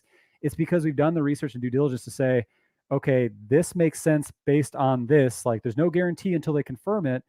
But if it goes this way, which it's already kind of been proven to do, then it's just going to keep growing. And like that's where the excitement and the passion comes from. Yeah, exactly. And I do get comments every now and again where, oh, this guy only talks about Ecomi. He did like 4 videos on this week. Why is he always talking about this project? It's This week, like this day. exactly. I'm like, you must be new around here. But I'm like, yo, I mean, why would I spend my time talking about? I mean, I like other projects. Not trying to boost it or anything. I am invested in Shiba, and I did get some returns there and stuff like that. But why? I know that's a speculating gamble for me. Why would I spend my time talking about gambles when I truly believe in a project and I know what this has the potential to be? Because when I make a video, I'm attaching my name to this. So if I say I think Shiba Inu is going to get you some returns, and then that shit flops, that looks bad on me. Now, if OMI flops, like goes down, I have the confidence that it's going to recover and go back up because I understand where this company is going. And I also understand that people are going to get frustrated. People are going to try to sell to go and chase Shiba and Saitama, whatever is the new trend. Like they're going to go and try to chase after these. And so, but this is the one project where up, down, no matter where we are, I truly believe in this project. I believe in the team. And I just simply love the community. I can't say that for all the other projects. And that's why I personally choose to be willing to stake my name on this project because it's just that strong of a project to me. Yeah, I mean, I hold a bunch of other crypto. I've done other crypto videos. Like I'm a big Cardano and Zilliqa and HBAR and Chainlink V Chain. Like I still hold all those because they're long-term investments. But it's also different because I can explain why I'm invested in them. I can explain how real life utility and like how the space is going is going to be valuable for these cryptos. But it's less sexy. It's less. I guess there's like I'm happy to be invested and I believe in them, but there's less passion and less visible ability I can show to them, right? Because like I'm like all my collectibles behind me, like I'm a collector by nature, right? So like this made sense to me when it came out, and like I was like, oh, it's a really low cap altcoin. Like it seems kind of risky, but I like it, right? Like I support it, and like now this is not a low risk altcoin in my eyes. Instead, it's just an extremely undervalued altcoin, and it's just going to be a matter of time before everyone else realizes it. Exactly. It's hard to really compete with the passion that you can get for this project. You can't become, I don't feel like you can have the same type of passion for other projects because this VeVe has the cheat code. The cheat code, this touches our lives in so many ways and touches our childhood. It reaches deep inside and brings out stuff that we didn't remember or maybe haven't been associated with in years. Like all the Disney brands. Like I haven't watched a Disney show since I was a kid, but I remember the Cinderella. I remember Lion King, like the scene where he's holding up Simba. I remember all of this stuff, and it's not something that you just think about on a daily basis. But with VeVe, you can think about this stuff, and not only is it a chance that it's actually going to come, and it's very likely that it's actually going to come. It's just a whole community of people all having these memories of their childhood. Like we're all connected and bonding through this. And then you have way more people. Got people investing in comics now, going to Comic-Con and stuff. Like it's just crazy how this whole world that I never thought that I would be a part of because I'm not a collector. I want to go to Comic-Cons and stuff now. Mm-hmm. I want to meet you all in the community. I want to meet everybody. I want to experience this stuff that I never thought I would want to before. And I think that VeVe is doing this for a lot of people. I wouldn't be surprised to see, like, because of what VeVe is doing, to see something like some of these events that may not have been as huge as they could be just become massive, even more massive than they already are. I Oh wouldn't yeah. be surprised because I know some people who started with buying VeVe collectibles now, and now they're just investing crazy amounts of money into the physical collectibles as well. And Yep. it would have never happened if it wasn't for VeVe. I mean, So that's designer con. Like I've been going to conventions since I was 17 years old, and it was always like anime conventions and Comic Con, but I had never heard of decon. And like some of the artists, like Frank Kozik and Jermaine Rogers and Ron English, like I love what they create now, but I would have never known of these artists and many more artists that are coming if it wasn't for VeVe. So it's making new fans out of people who are already fans of VeVe and other genres, right? So I mean, you said something there, and I agree. Is like you're talking about like Disney and like the nostalgia, like VeVe, and it reminds me. So I had that interview a while back with Tom Bilyeu, and like talking about what he's trying to do in NFT space, which he's going to absolutely crush. I'm really excited to see what he builds with renders and on with Immutable X and like plenty of other things he's building. But he said like he wants to create emotional impact in collectors, and like that's what's going to tie everything. And he wants to build the Disneyland brand of metaverse. Well, that's what VeVe is already doing, right? Like aside from the fact that they already have the Disney license, like which how hard is it to get Disney and all the other IPs that they have, but they're creating emotional impact in all of us as collectors with VeVe, right? Like you see people in augmented reality like posting funny videos and photos and like with their families and like getting creative with their vaults and empowering us and like bringing artists in the fold who've blown up because of us. Like that's emotional impact. That's something that is going to stick around and it's only going to keep growing as more and more come into the fold. yep, exactly. And the I feel like the thing is when it comes down to the metaverses and things like that, I feel like Facebook.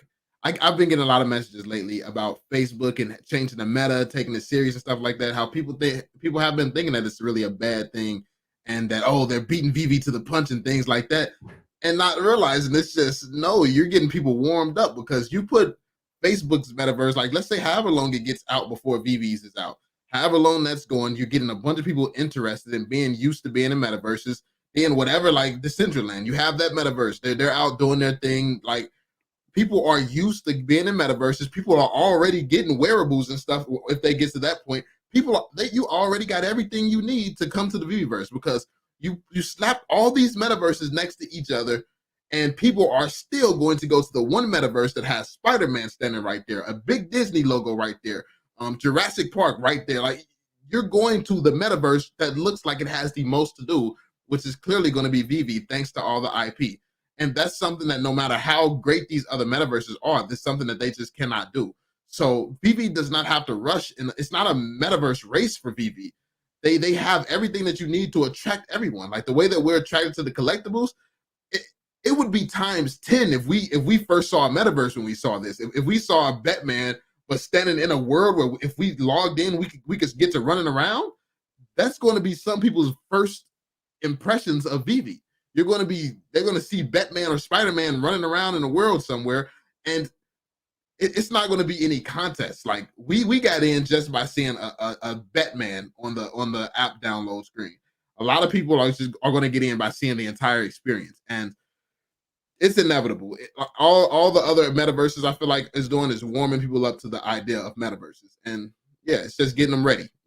Yeah, no, I completely agree with you. Like when you think about like the Uber versus Lyft thing, right? Like everyone was terrified that Uber was going to go under when Lyft started, but if anything, it brought more awareness and people had both, right? Like Yeah. it grew Uber's market share. Like obviously they grew in market share with Lyft, but like there isn't enough market share yet for VeVe to lose anything.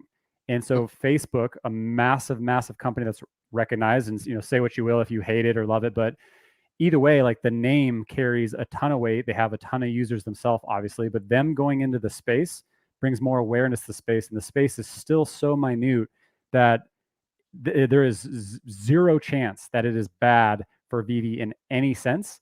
And then when you think about like Coinbase, like jumping into the Coinbase marketplace with NFTs, like OpenSea has like some worry, but not necessarily, because it's only going to bring more and more into the space, which will also leverage OpenSea and Immutable X market. Like marketplaces are going to thrive because of that, because I think they showed like 99% of users on Coinbase don't own NFTs. And like, think about how many users that is who are going to now be able to experience NFTs. And when they look at NFTs, they get into a project or they get an NFT and they're like, oh, this is dope. I get it now. Like, cool. What else is out there? VeVe, Spider-Man, like Mickey. Oh, shit, like I need some of those. Like that's how the ball starts rolling, and it's yeah, I'm stoked. Exactly. It's just it does really it just helps. This whole this whole space is expanding, and it's just gonna bounce right off of each other, because that's I would not have given certain NFTs a second look. I would have never got on OpenSea and all of this stuff if I had never seen VeVe, and seeing all the comparisons to VeVe, and people telling me, yo, look at this project and stuff like that. I would have never dove into that, because it I get why people say it just looks like a JPEG. I mean, I get it. Like it does. But once you really dive deep into what it is and you understand like the ownership and stuff like that, that's when you respect it a lot more. That's when you, at the same time, it's like I feel like VeVe is definitely going to stand out, and it does. Like bringing these different platforms, bringing people into the space. It's doing marketing that VeVe doesn't have to do, because these people are going to find something they're excited about, they're passionate about, and then they're going to be open to hearing about something else that comes out. So when Disney releases something new and it starts spreading around, they're more likely to check it out. Like a Disney NFT, if you just started collecting NFTs on some other platform, you hear about a Disney NFT, you're going to be like, yo, where's that at? I want a Disney NFT. And you're going to come right over, as opposed to if you were not interested in NFTs at all, you hear about a Disney NFT, you're like, what the heck is an NFT? And you never get that user that now converts over to using both platforms. So Yeah. yeah, man, I just feel like this is it's a lot coming soon. It's been sick, but I guess we should probably let's take some questions. I guess. Yeah. we, If you, we just talked for a lot. yeah, it's been an Couple hour of or so. fanboys gushing. Yo, we definitely gotta do this a little bit more. Get some other YouTubers involved and stuff. Sometimes it's I've enjoyed the conversation, man. Yeah, same, man. Like I get so hyped up, and like what you just said about the like the NFTs and all that, like 10 like think about like also like the audience that it appeals to, right? Like if I was 10 years old now, tiny taps, like I would not be all over OpenSea, like trying to like I wouldn't really care about that. I would like the crypto gaming side for sure, but Yeah, like I wouldn't be able to justify some of the NFTs that I have, or some of the some of the JPEGs or so. But VeVe makes sense to all ages, right? Like yeah, it's your favorite IP, it's your favorite brands. Like everyone loves Marvel, DC, or insert one of the 100 that they have, and then you can use it without having to figure it out. Like you can use it in the palm of your hand. Like it just yeah. makes sense for the masses versus some of the other ones that are trying to get there now. So smarter people than you and I have already said in multiple areas that come crypto winter, NFT, like 95% of NFTs are going to die out. And there's 5% that are going to make it, are going to have that ability to last.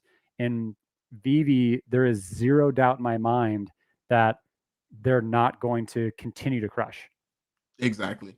Exactly. It's like the 5%, VeVe has to be in it, but just because it's simply because of the licensing. It's people who still haven't realized that license is king, but it really is. Like liking Disney does not go out of style. I love It just it. does. Shout out to Dan Schauble. Summary: stop complaining, start getting involved. Exactly. We did have a question. Zephyr's asked, do you think Coinbase and Binance happening coming month happen coming? I guess is Coinbase or Binance coming up? How do you feel about that one? So the exchanges are obviously like what we're waiting for, right? And like we've known about that they've had 2 or 3 for 3 months now, and they were just waiting for the move over to mutable. So on the last AMA at the tail end, like the mic cut out, and like I heard someone ask about the exchanges, but I wanted to get a little bit more deep into it, and I asked Dan the question if it's going to be basically like we need to all be migrated over in phase 3 before they release exchanges, and he obviously couldn't tell me yes or no, like he's not going to reveal it, but he did say that no, we're not going to wait for everyone to be migrated over before announcing exchanges. So I do believe probably in the next month. I was hoping for this month, but everything kind of took a back turn with all that they had going on. Immutable will be announced, and we'll start migrating over. And I believe we'll see probably like a smaller exchange announced first, but not like a small exchange, like probably like a KuCoin or like Kraken maybe. But I do believe that we could see Binance before the end of the year and probably Coinbase next year. Like, and I mean, with Ethereum, how many exchanges do you think have been reaching out to them, wanting to reach out to them? And like they announced Immutable 5 months ago, right? So you don't think that it's only licensors calling them? No, these exchanges want OMI. Like Bitforex has been crushing as an exchange thanks to us because we're like, that's only place you could buy it, right? Like even GoChain shot up in value because of OMI. So these exchanges want the community there. They want OMI on it. So I think it's just a matter of time before we see a lot of exchanges, and it's just a matter of them, again, laying out how do we announce this while kind of harnessing the hype. Yeah, facts. That's a fact. The Punisher says, do y'all think the scary Disney families and fanboys will buy these NFTs, and will it bring a bigger audience? I mean, scary Disney families and fanboys. Yeah, I mean, one element too is like they brought up like the digital signatures thing eventually, right? But we know that we're going to also have dropped events eventually, and we now have the partnership with Disney. So, what's the ability where they could say like, oh, if you go to Disneyland Halloween or New Year's Halloween or some kind of special event, that they could also tie it to Disneyland, but actually seeing that, like one of my buddies is one of those crazy Disney family people, and he collects the actual, anniversary dropped collectibles. Like there's a certain amount, and he spends crazy amount of money on these. But sometimes they get lost, they get broken. He can do the exact same thing now in VeVe. So I'm gonna hit him up. So, someone asked, how do I find what my average buy-in is? I'm not sure how Taps does it. I use an app called FTX, I think it is. Mm-hmm. Yeah, FTX, and what you do is you take your history from your Bitforex or whatever exchange you're using, and you have to manually input that data over there onto your FTX. So it's an app that looks like this here, FTX. And yeah, you just you input your data from your Bitforex right over into FTX, and yeah, that's basically, and it'll tell you how far you are in profit or in negatives, whatever. Like it'll tell you all the information you need. Yep, right now I think it's just a manual process because there's not that analytics in Bitforex or Gate.io, so you need to do that right now. But eventually, it could hit it like an exchange or somewhere where you could buy it where it has that built in. Yeah.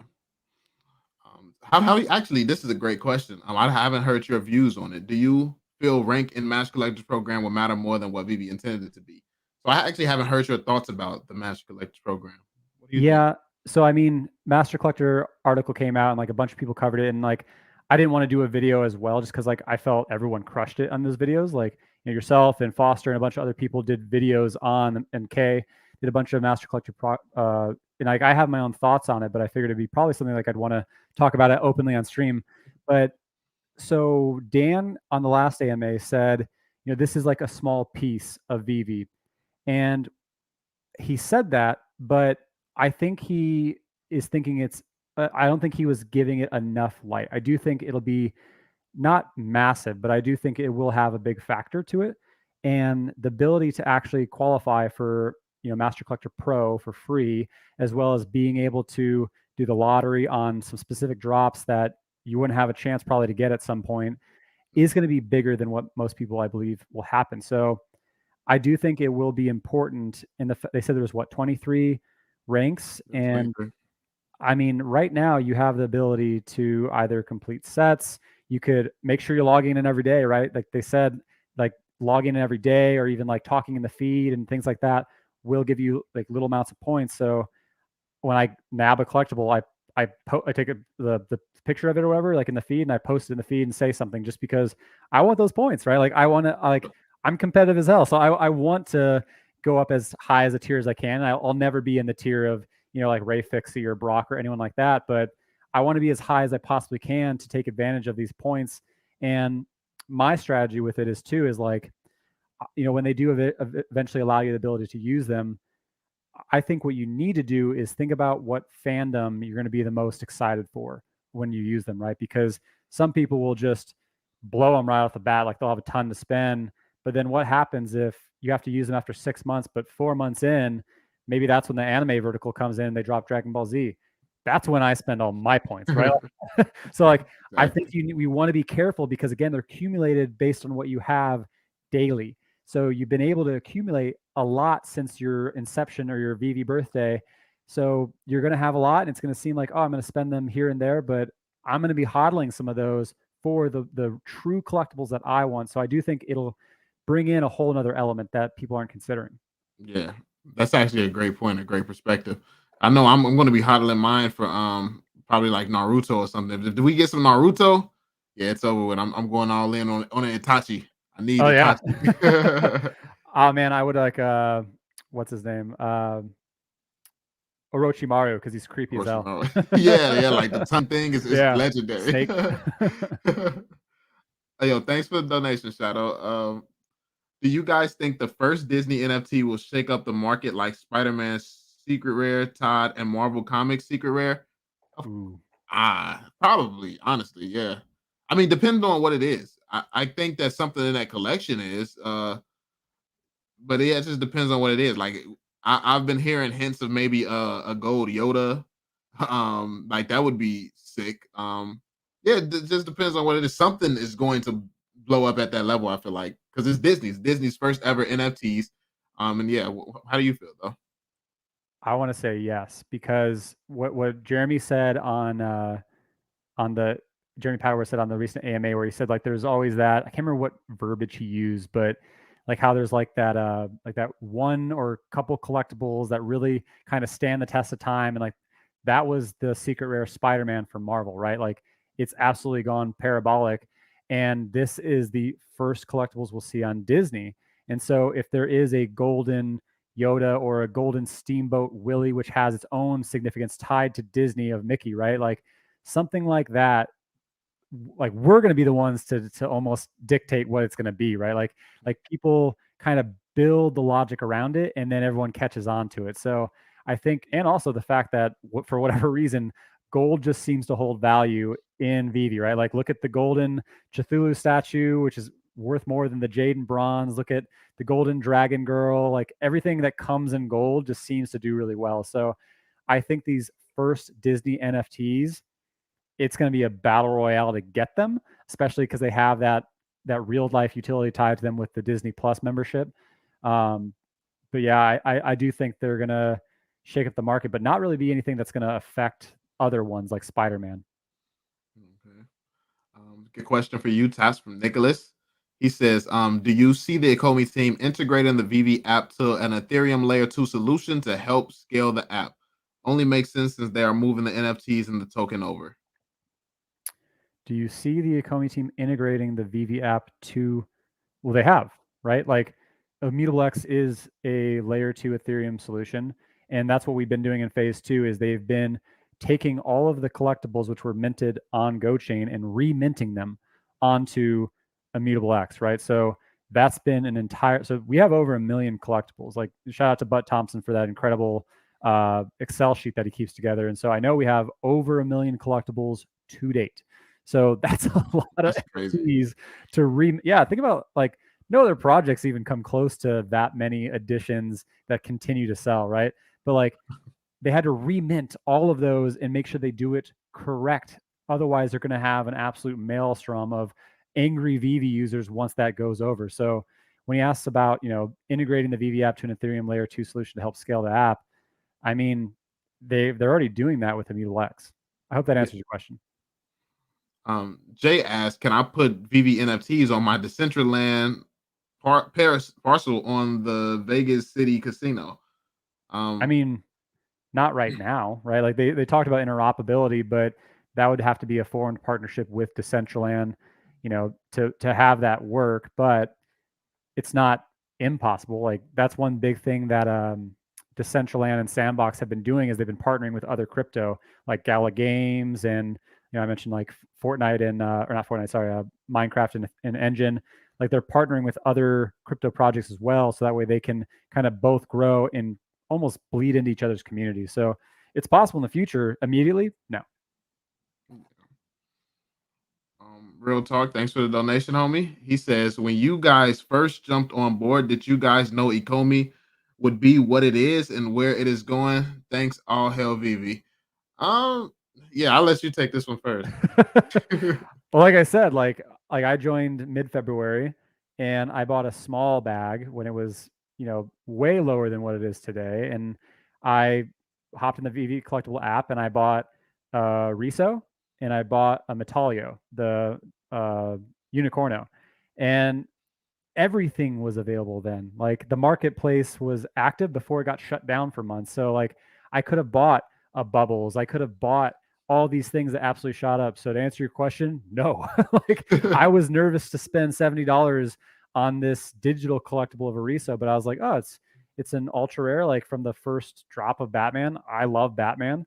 And so I was like, cool, like let's see if it goes somewhere. And then I had no idea there was even an entire community into it until, 3 weeks later, I did my first crypto video, which I covered the OMI token and engine. And I was like, whoa, what, like, why is this video blowing up? Like I've never done YouTube content before. And then I found out like, oh, there's an entire thing to this. And yeah, so I had no idea. Yeah, I think it's pretty much the same for me. It's it's like it was still some decent stuff left over in the market when I first joined. But I didn't want to spend like the $50 to get whatever it was in the market at the time. Yeah, it's the same thing. I did invest in a token eventually, but I knew that it would do something because it caught my attention. I was hearing Gary Vee talk about it for so long, talk about NFTs, but anytime I looked on OpenSea, I went on the site for 5 minutes, got confused, and just went to do something else. And then I was reading one of Gary Vee's comments, and then that's when I see Johnny Dunn post about VeVe, and I literally check out VeVe, put it on, like look it up in the App Store. I see Batman on it, instant download, and it was just over with from there. It was so simple. It was completely the opposite of looking at something like OpenSea. It was simple. I could go on, see what I was looking at, understand. I'm like, oh, this is a real NFT. Like I started Googling. I'm like, oh, okay, are these real NFTs? Why is no one talking about this? That's when I went down the rabbit hole of finding out who Al Khan was, and that's just where it begun for me. So I knew that this was a big deal. I just never realized how big it would be. I always just assumed that I would be a OMI guy. I believed in the project enough to hold OMI, but then along the way, you get to covering stuff so much where you start to see the potential in the collectibles, even if you aren't a collector. And I jumped into collecting as well that way. So yeah, I never expected it at all, to be honest. But I'm glad that I did get into both sides of it. Yep. That's probably the biggest like missed opportunity for me as well. Was I was more into OMI for quite some time before I really jumped into the collectibles, is because I think it was initial frustration too, right? Like the drop, you guys get mad at drops now. Like I remember being like working and like the drops would happen at 8 a.m. Pacific Standard Time. Like I'm in California, and you would be jamming on the app and it would fail out, and like you'd log back in and it would spin the wheel and it would take you 45 minutes to over an hour sometimes to see if you even got, like, if it was done spinning, and like there was just mayhem like back It then. was so And I toxic. remember I missed on the Nightwing and I was so angry. And like I was like, all right, well, until this really gets worked out, like I'm not going to go heavy into the collectibles. Well, that was really a big mistake on my point, because like I even told Johnny Dunn, I'm like, dude, you're going to be so freaking rich with how much he leaned into the collectible side. Like his house in the VeVe is going to be absolutely dope. I'm gonna be hanging out there all the time. But like that's one big missed opportunity, I believe, is like, I didn't go enough into the collectibles right away. Yeah. I think that's a lot of people's biggest regret. Like so much stuff was left in the stores. It was like all the what's all the Harley Quinns was in the store. Then the Yeah. Harley Quinn that shot up, like, oh man, like the prides. I could have got a pride too, but I'm like, nah, that's too expensive. It's just I was ignoring a lot of the stuff that's now crazy. And honestly, the stuff that I have, it's crazy. The stuff I have is by complete chance and luck. Like I have a lucky, but I had no idea that drop was even coming, except for I just so happened to be on stream, and my stream said, "Yo, it's a secret drop dropping right now," and that's how I got the lucky. The Spider-Man, my finger was slipping and all other stuff. I didn't really even want it. I didn't know how big it was going to be, but I just lucked up and got it. It's like when nowadays I really, really want something and I can never get it. But back then I didn't even really want stuff, but I lucked up and got it. And it's crazy how it turns you into a collector, actually caring about the stuff and being passionate about trying to win. So yeah, it's just crazy. It's crazy, man. It makes you FOMO by too. Like I'll never forget your video back then with the Kripkins, when like you're like, what are these things? You're like, I'm not gonna buy these, and then come drop time, you're like, I'm gonna get these Kripkins. I'll never forget that video because I was like, this is hilarious. Like that's what it does. It creates again that emotional impact and like that, like, oh, I need these because everyone's gonna be getting these, right? And like heck, I mean, look at the Master Collector Program article. The Kripkins have shot up because of Crazy. how many there are. Like they're one of the most valuable sets in terms of points. Yeah, never would have expected that to happen. Well, I figured they would do something with it eventually, but yeah, like this literally switched the game around, man. Yep. But Punisher asks, do you guys think the VeVeverse land sales will relate to Earth 2's land? For example, Earth 2 land was super cheap, now worth 100x of original price for the tiles. I would say not as slow. So like, yeah, Earth 2 is absolutely crushed. And definitely like this is a question for Randy or like someone who's like, I'm not into Earth 2. I looked into it back then, but I just didn't take the leap. Like I have land in like OVR and like a couple other ones, but I think for people to understand Earth 2, it took a lot of time, a lot of education, right? The difference is like that's how Earth 2 started, right? Like that's how Decentraland started. Like they had to educate people, and like now the prices have absolutely shot up, right? The difference is people understand VeVe already. They understand collectibles. There's already people biting through the chomp to try and get this land before it's even fully announced. So it'll be, in my opinion, exactly, if not even more so than what we've seen with the collectibles and the comics.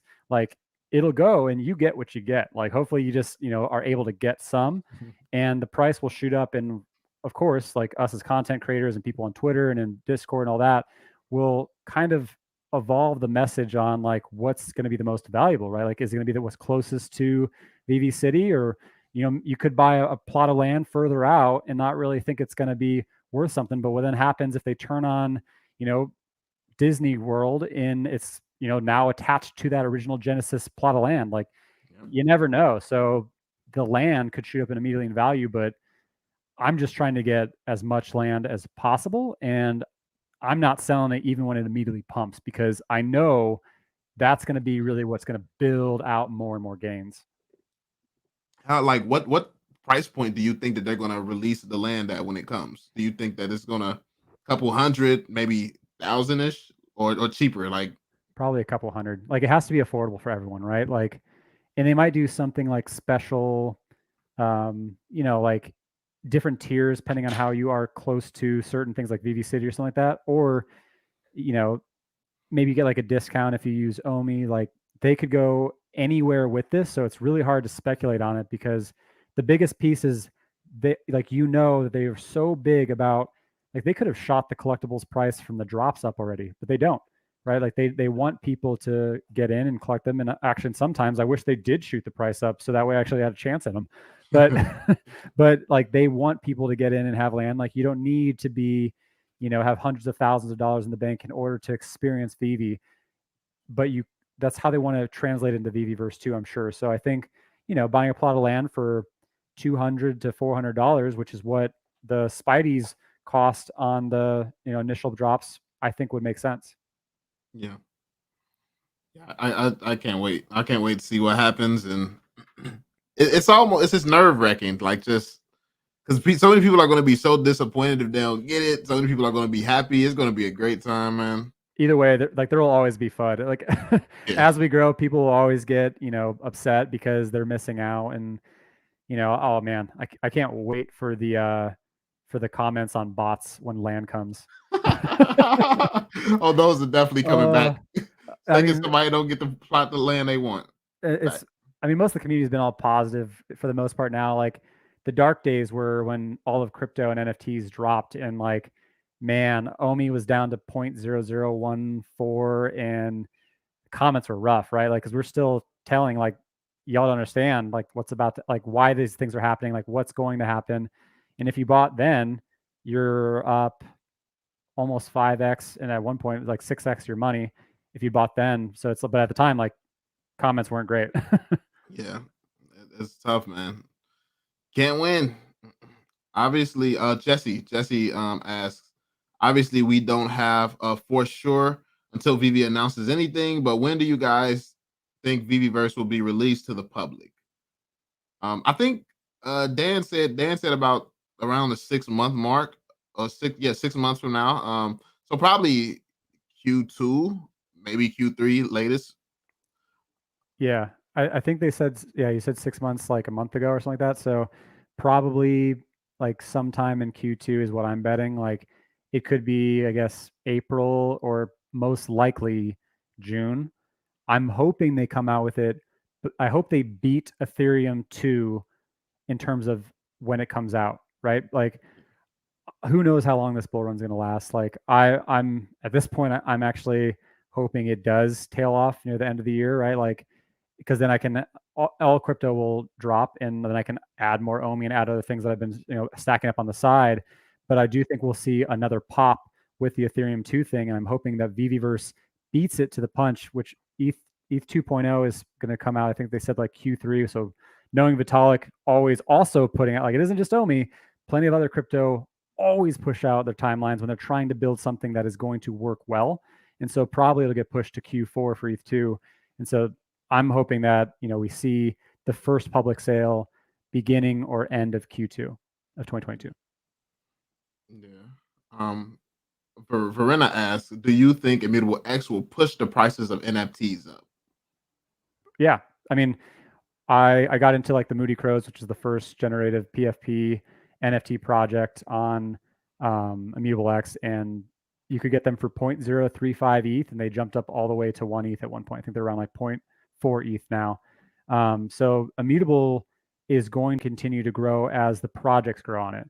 And when you look at starter projects on a crypto's ecosystem, there's usually a mixed bag, but Immutable is stacked between VeVe, Tom Bilyeu's Renders, Illuvium, Animoca Brands, Guild of Guardians. Like, I think is Rally on it. Like, there's like, so just look at the ecosystem, and it is absolutely stacked. So Immutable NFTs are going to be doing really well, and everything that's built on it as well. Definitely. I'm a huge fan of Immutable. Did you actually how do you feel about the token, their Immutable I mean, I wish I could have gotten in the States. Like, I would have absolutely participated in the ICO, but I couldn't. I tried the VPN route and it didn't work. I mean, I didn't try that. I would never admit to that. But yeah, so I would have 100% invested in the ICO, but it was only available on an exchange that is not available in the US. So yeah, that was unfortunate. Yeah, that sucks.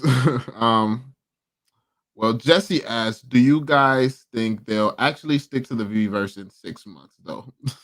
I mean, kind of said around that, probably like, first look around the end of Q1, and then probably what we'll see is us being able to participate in it sometime in Q2, probably by the end of it, like in all reality, right? Like they'll have to work everything out, but they've been building this since well, at least started it right in 2020. So they've been gearing it up, not just starting, a couple of months ago, but have been building it for a while. We've actually seen a piece of land, not like a big piece of land, but we've seen like did you see the little base they built for the DeLorean? Um it was like a leaked base, a DeLorean on a base. It actually showed up in the what's that? The Comic Con metaverse that they had. The DeLorean was actually placed on top of the base for it. Oh, and I think that base is an accessory, and that could Really? be, yeah, that could be like an example of what the street's going to look like. But yeah, they actually made a base for it. It was the curb. It had yeah, it had DeLorean on it, like it was a thing to sit on it. Hmm. So yeah, I mean, that could be how the streets are going to be. And I mean, the quality was decent. That's one thing that I was looking at. The quality was pretty good. It looked like something that could be like maybe the VeVerse has streets and stuff, and they just cut out a plot of the street just to make it look nice with the DeLorean. So yeah, that was actually in the metaverse, and it's actually leaked on some of the older screenshots that they've hid and stuff from when we first was finding all the leaks and stuff. But yeah, like that plot of land, it's classified under an accessory. You can buy that as an accessory. The different bases for your vehicles. Well, that was in there at the time. I don't know if that's actually going to release, but a lot of the stuff we've seen from then has released. So Man, I'm I'm so happy I started a YouTube and like I'm invested in other crypto because I need other ways to fund my VeVe addiction. Like like they have accessories coming like land, like I already have like a monthly budget aside from my mortgages that go into VeVe. So yeah, there's so much more to come. my it's my wallet always hurts. yo, same. I gotta come up with another side hustle or something. Man's got to be back out here door dashing or something. uh, what do you think Jeremy Harvesting asked? What do you think Jeremy Padawar is going to drop as first IP on VV? I mean, you know what we all want to see. They know what we all want to see.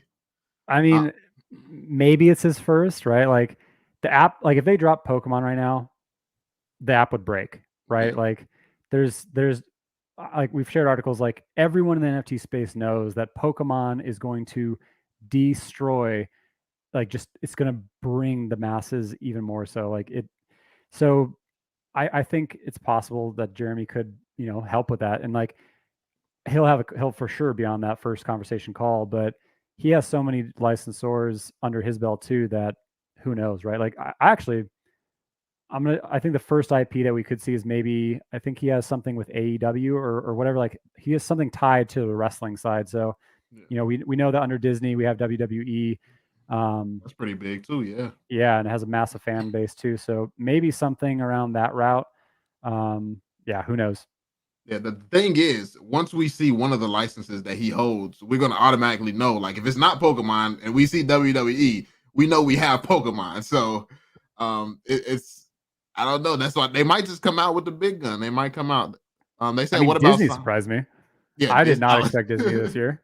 And like it wasn't like Disney, Pixar, Star Wars all in one article. I didn't expect that at all. Like I thought, that would be too much, but and like I'm sure we're getting floods in, but we haven't also even seen them yet. So Yeah. yeah. Someone asked, "What about Sonic?" I don't know if you saw it. There was actually a video that was on the VV's YouTube channel, like well, Ecomi's YouTube channel, like around when I first joined, like around March, where it showed Sonic, Hello Kitty, and the blue box from Doctor Who, Oh yeah, the yeah. TARDIS. Yeah, that video it actually showed Sonic on there. So, and I'm thinking that everything that was there shown as an example, I think that they have all of those. Possibly. I mean, so when I think about when they would show something back then, like people could always argue maybe they were putting in filler images, right? But if they were putting in filler images that they were then putting in front of public, wouldn't they then get in trouble if they didn't have that license, right? Exactly. Yeah. So they would then have to have Sega license, or they would then and like I mean, we've actually seen David Yu go on stage, like his old video from like 2018. He's at like NFT some summit or something like that, and he was talking and like referencing Pokemon and things like that. So I think I think they have all of them. It's just again a matter of time. Yeah. Omo, thanks for the donation, man. He said, would you guys agree that the app could use a targeted overhaul? In my view, the lagginess and bugginess are major hindrance to mass adoption. Of course, man. I think that what's been preventing them from doing that is it's been all hands on deck towards immutable. And I think that after they get over this hurdle, this is the big hurdle that we've been waiting for. That's when they're going to put that manpower back into perfecting the things that needs to be perfected with the app, and then moving on to some of the other stuff that they've put off, especially since they had to pick up the slack from immutable, because immutable they had to I guess do the NFTs in different ways or something in order to make it easier on immutable, so they wouldn't have to have the app down. What did they say, like a week or something? So yeah, yeah, I think so. What else you Taps? Yeah, so I completely agree. Like when you think of the UI and like the ease of use in an app, like VeVe's not amazing yet. It gets the job done. Like we know how to get collectibles, and they did just say in that recent AMA that there's about to be a major overhaul update coming, right? So I think that'll not be exactly where we want it, right? Like it'll never be where we want it, but like that will be added features in some uplift. Like it's going to fix that issue with like the comics and all that. But yeah, I do think a big overhaul is needed in better UI. But I mean, like you just said, Cavell, like what do you want to happen? Like you have to think about the priorities and how they can get things done. Do you want the app to be super clean and legit, like as much as possible, and then they put off immutable and exchanges and all that? Or do you want those things that are going to make you most money and make you comfortable in your investment as fast as possible? I'll take those ones. Exactly, exactly. I feel the same way. Then Nasara asks, "Are we going to get passive or full time income in VV? In the VVverse?" Honestly, that's what David, you or was it Dan? One of them actually said that they can see people quitting their jobs one day, or working full time in the VVverse. I've come up with like a few speculations, of course, where I thought that people would buy land. On this land, you'll be able to put, like, maybe, let's say, a movie theater, and you'll have maybe maybe like charge like $10 or something, obviously, for the fee for the licensor, the fee for VV, and then your profit.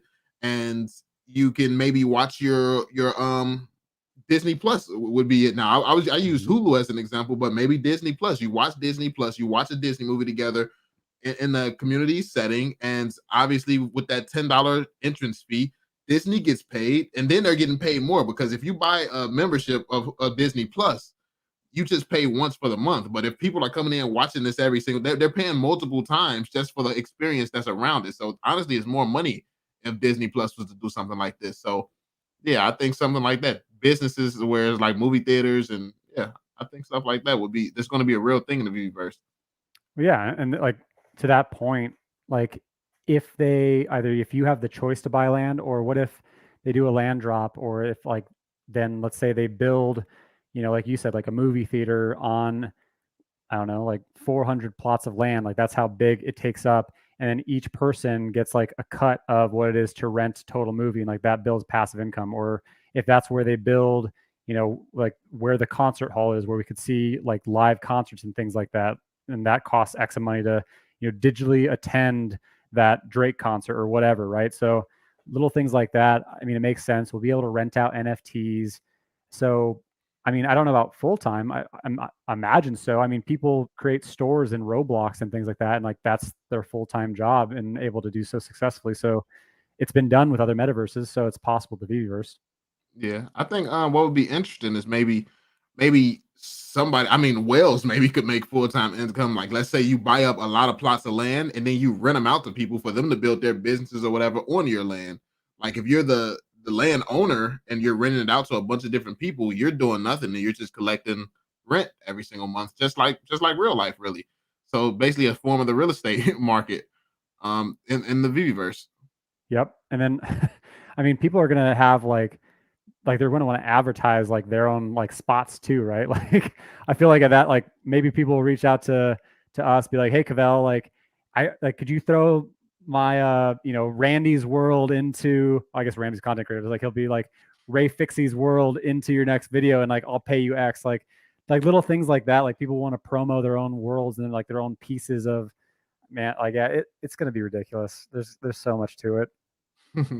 Yeah, it's really so much to be bullish about when you dig into this project, man. It's really so much. Verena says, would you sell the Marvel Comics one secret rare comic to put in OMI? I would not sell that comic for anything, to be honest. Like Yeah. that's super rare. Like that, yeah. Even even though you nah. Well, what about you? I don't know. What do you think? I mean, so to date, I have never landed a secret rare from any drop. Comics, like collectibles. So super envious that you have one. That's awesome. But I was actually one of the people who slept on the comics. Like I think the highest I ever got was like an ultra rare, and I don't think it was Marvel. But I made the mistake of selling a good amount for gems because that was when we were in that big gem squeeze around that time when collectibles hit, and like I was trying to complete sets and all that. And if I had just held on to them, like I didn't realize how like I'm more of a collectible collector versus comics.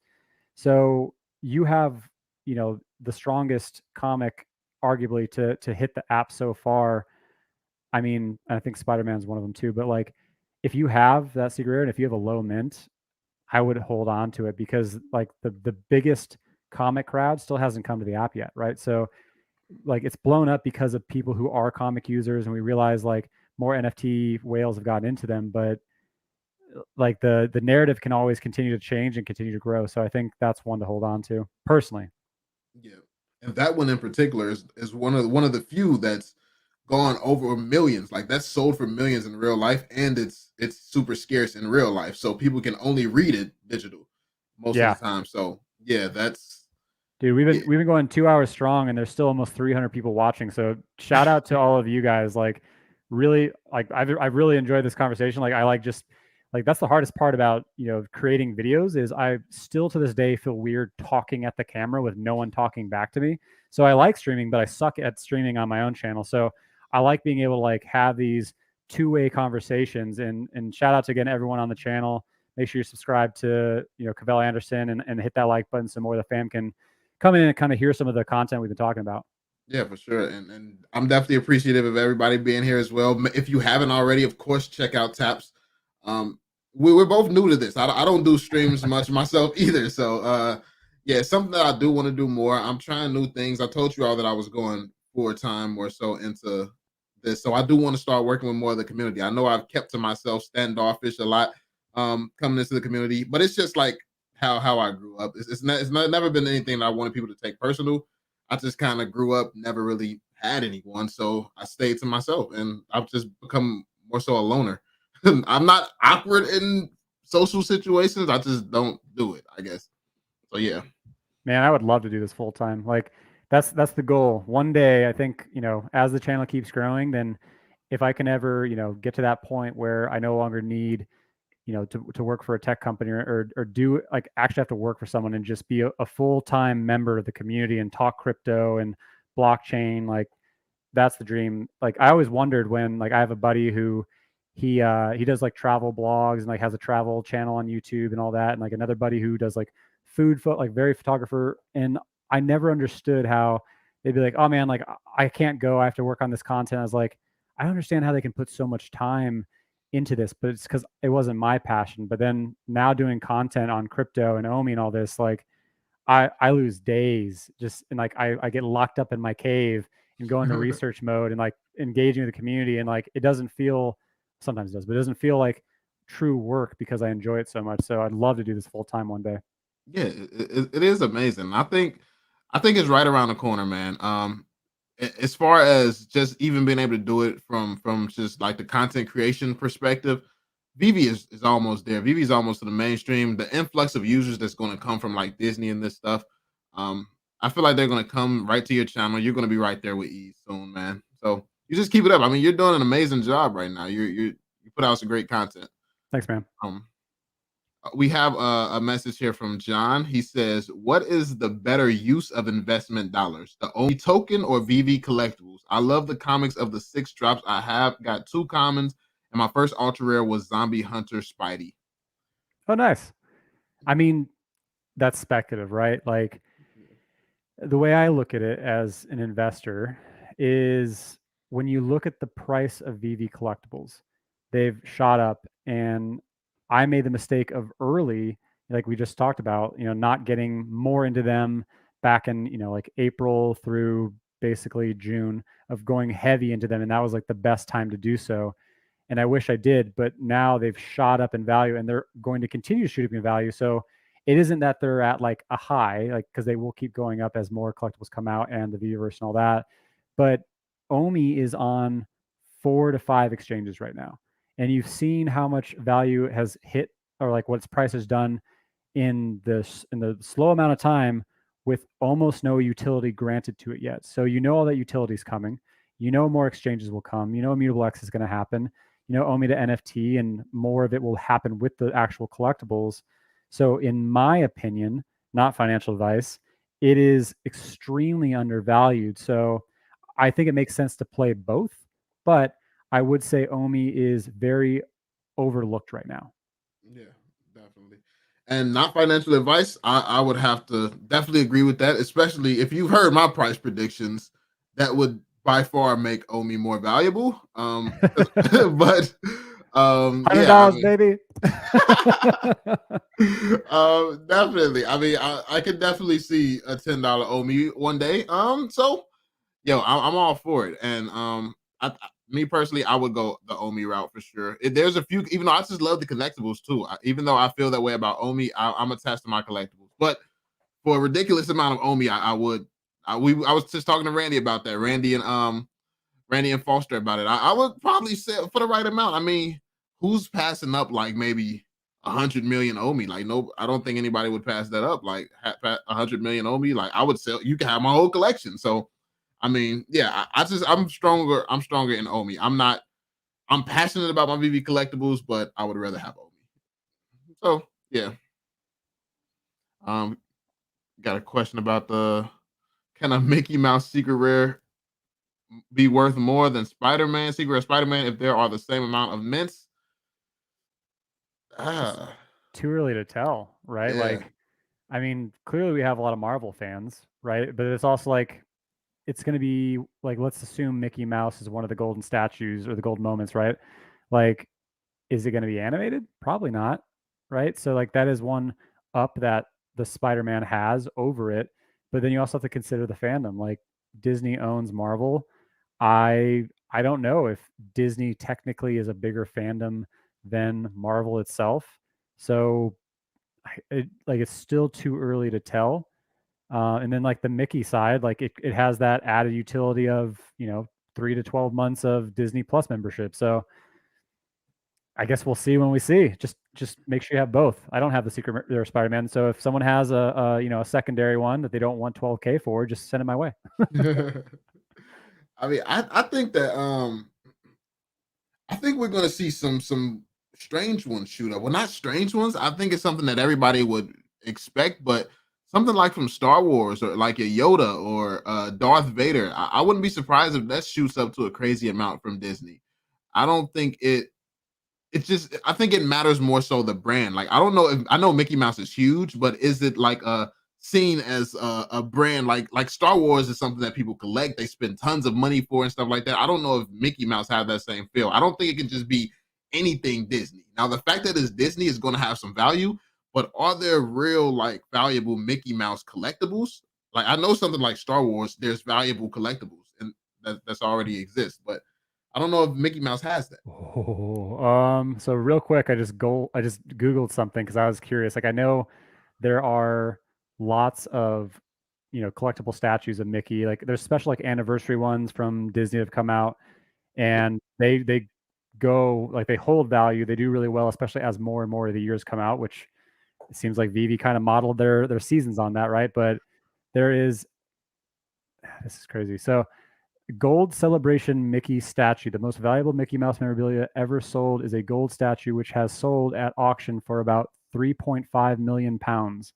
The figure is Wow. more than 60 centimeters tall, formed from around 45 kilograms of 24 karat gold. So it's actually gold. So I imagine it probably cost an arm and a leg initially, but I mean, there's Mickey Mouse statues that sell for $600. Yeah, I mean, so people collect them. Like, they collect the actual physical collectibles, and if we have seen anything happen, VeVe collectibles tend to sometimes sell more than the actual physical collectibles, right? Like look at the Batmans. Like you can buy a Riso statue Batman if you can find one now for like probably I don't know $400 to $500 like the physical form, but Yeah. it's $6,000 on VeVe. So kind of depends. Okay, that's crazy. Yeah, that so I didn't know Mickey Mouse was selling like that. So it looked like it's definitely some value there. He's the OG. I'm actually not surprised to hear it. I've never that's not something that I've ever looked up. I mean, you hear about some things like some baseball cards and Star Wars and Star Trek, but that's Mickey ain't nothing I've ever checked on. But not surprising. Depends if they have Donald, Goofy, Lower Mints would be worth a ton. Yeah, now if we get if we get a collection, if this collection is similar to the Powerpuff Girls that comes out that has Donnie in it, which I mean, it could be a collection with that rare. I mean, all of them is going to be worth a ton of money. You So know, so back in summer, I remember Donnie's dropped out. Like they were originally once like around 40K, and like they held that for a while. And I remember when there was that gem squeeze, there was a Donnie on sale for like 3 days for 17 grand, and I was very much like, do I sell some stock and like, do I just grab this thing? And I was like, I just couldn't rationalize spending 17 grand on this thing, and now they're all like the floor is 100K. I'm like, missed opportunities, man. Like, yep. well, how do you know? Like, who? At what point do you think that a collectible is going to have 100K floor? Like, And especially one of the least popular ones. how do you explain? I'd be like, bro, let me show you. I just spent 17 grand on this pony. It's just, it's no way. Don't VV have Capcom as well? So we will all get Street Fighter NFTs and Mega Man. Yeah. They have Capcom. I suspect that it'll probably be one of the first fighting games that we experience on VV. Because I don't know if they would just have that as statues. I don't know if Street Fighter statues are valuable. I know the games are historic, so having like the OG gaming experience within the VVerse that would be huge. I feel like. I need to figure out how to get things closer, but in the back on there, I have a sealed Vega statue collectible. So they do hold value, but I do think, I mean, Capcom, like Street Fighter, like we're gonna want them animated, and so I imagine we will see, probably some animated, and then they've already showed like Monster Hunter and a bunch of other things, so we'll see more gaming NFTs come as well. Yeah, that's what I'm excited for. I want to see like Ryu with the little blast and stuff. The That's Hadouken. M Bison secret rare. That's Yo, right. his ultimate. Who was that with the ultimate? No, it was a Kumba, I think his name is, where the screen just turned white on PlayStation. He did a certain combo. Oh, was it him or was it what's his name, Blanca, or the guy who like shock you? Oh no, Blanca's the green guy. Yeah, Yeah. not him. Akuma had the big necklace, right? Yeah, the big necklace. Yeah, he Yeah. did some type of combo back on PlayStation 1 where if you hit his ultimate or whatever, all them buttons I could never ever hit when I was younger. The screen just turned white and you just got whooped. Like and you just hear the sound effects when the screen went white. It was just so dope when I was younger. Um Nasara says, what do y'all expect the new type of collectibles are going to be? They have been talking about a new type of collectible, and I don't know if it's maybe some type of collectible that has to do with gamification or a video NFT type of thing. Like, I think that we could see some type of video NFT, or we know music is coming. Musical NFTs are coming as well. So that could be in Disney. We have Disney, and who has some of the best or most memorable soundtracks. So Disney has some of those classic songs, like A Whole New World from Aladdin. That's a classic. I mean, Yeah, I we think music. I think we could like you said, like music, or like they've talked about digital toys as well, which I'm not sure what that encompasses. But also one thing that I've been wondering for a while, and I spoke about it when the Chaosium was announced, like that's a tabletop game, right? So we know mini games are coming, and we speculated like, possibly when Pokemon comes, that could be a trading card game because David Yu still holds the license for Pokemon, the trading card game, as well as Magic the Gathering. And we've seen on Immutable X Gods Unchained is wildly successful as a card game. So maybe we could see some form of card games or board games. I just saw actually news on Algorand, which is another crypto that I hold. They just announced almost like a Settlers of Catan style gameplay with like NBA, like actual basketball. And like I didn't get a chance to really like dig into it, but it's showing that different types of NFTs are coming to crypto and different projects. So potentially maybe some kind of playing card game or even tabletop gaming. Yeah, that would be sick. I'd actually love to see that. Don't we? I'm pretty sure we have Hasbro, which has Monopoly. I'm not sure. I'm pretty sure we have it though. I think I saw Hasbro. I mean, if we don't have it, we probably have it. Yeah, I think it was on one of those documents. Maybe it was one of the ones that wasn't 100% confirmed, but I think that might have been one that was confirmed. I'm not sure, but that has Monopoly, so that would definitely fit. And Monopoly is a classic. I would love to see some Monopoly on VeVe, to be honest. I mean, it's just another layer too of like they could bring even like chess, like something simple, and it's another way for us to use the app to build the community, right? Like I would hang out and just, I'm bored, I'm gonna hop in and play chess with someone or, like Monopoly or whatever. So like I like I enjoy Monopoly in the physical form. And if you told me, I was going to download like Monopoly on an app or whatever, or Risk or something like that on an app, I would have probably laughed at you 5 years ago. But I have a Nintendo Switch and I have Risk and I have Monopoly on them because I play with my buddies sometimes, and I played Yeah, Catan on digital too. So there's a market opportunity for it. yeah, a huge, huge one. Um, looks like the questions are slowing down here. So Cool, man. I mean, I guess it's been a while. It's been 2 hours. I don't want to keep you here all night. So, but I definitely thank you for coming on. It's been a pleasure talking to you. We definitely don't talk enough. I want to try to do this a little bit more for sure. Yeah, Appreciate man. you coming on to the channel. No, same. I appreciate you having me, and it's been a great talk. And happy that everyone stayed this long. And like I said, like make sure you're subscribe to Cavell's channel. Like great content. And what we've been saying the entire video, like one thing that's resonated is we're still early, and the best is yet to come. So keep hodling, homies. For sure. Thank you all for coming through, sticking with us for so long. If you aren't, of course, subscribe to Taps. You'll be seeing more content from us, of course. We'll be around. But yeah, thank you all so much for coming through, and we'll catch you all a little bit later, homies. Peace out, y'all. Cheers.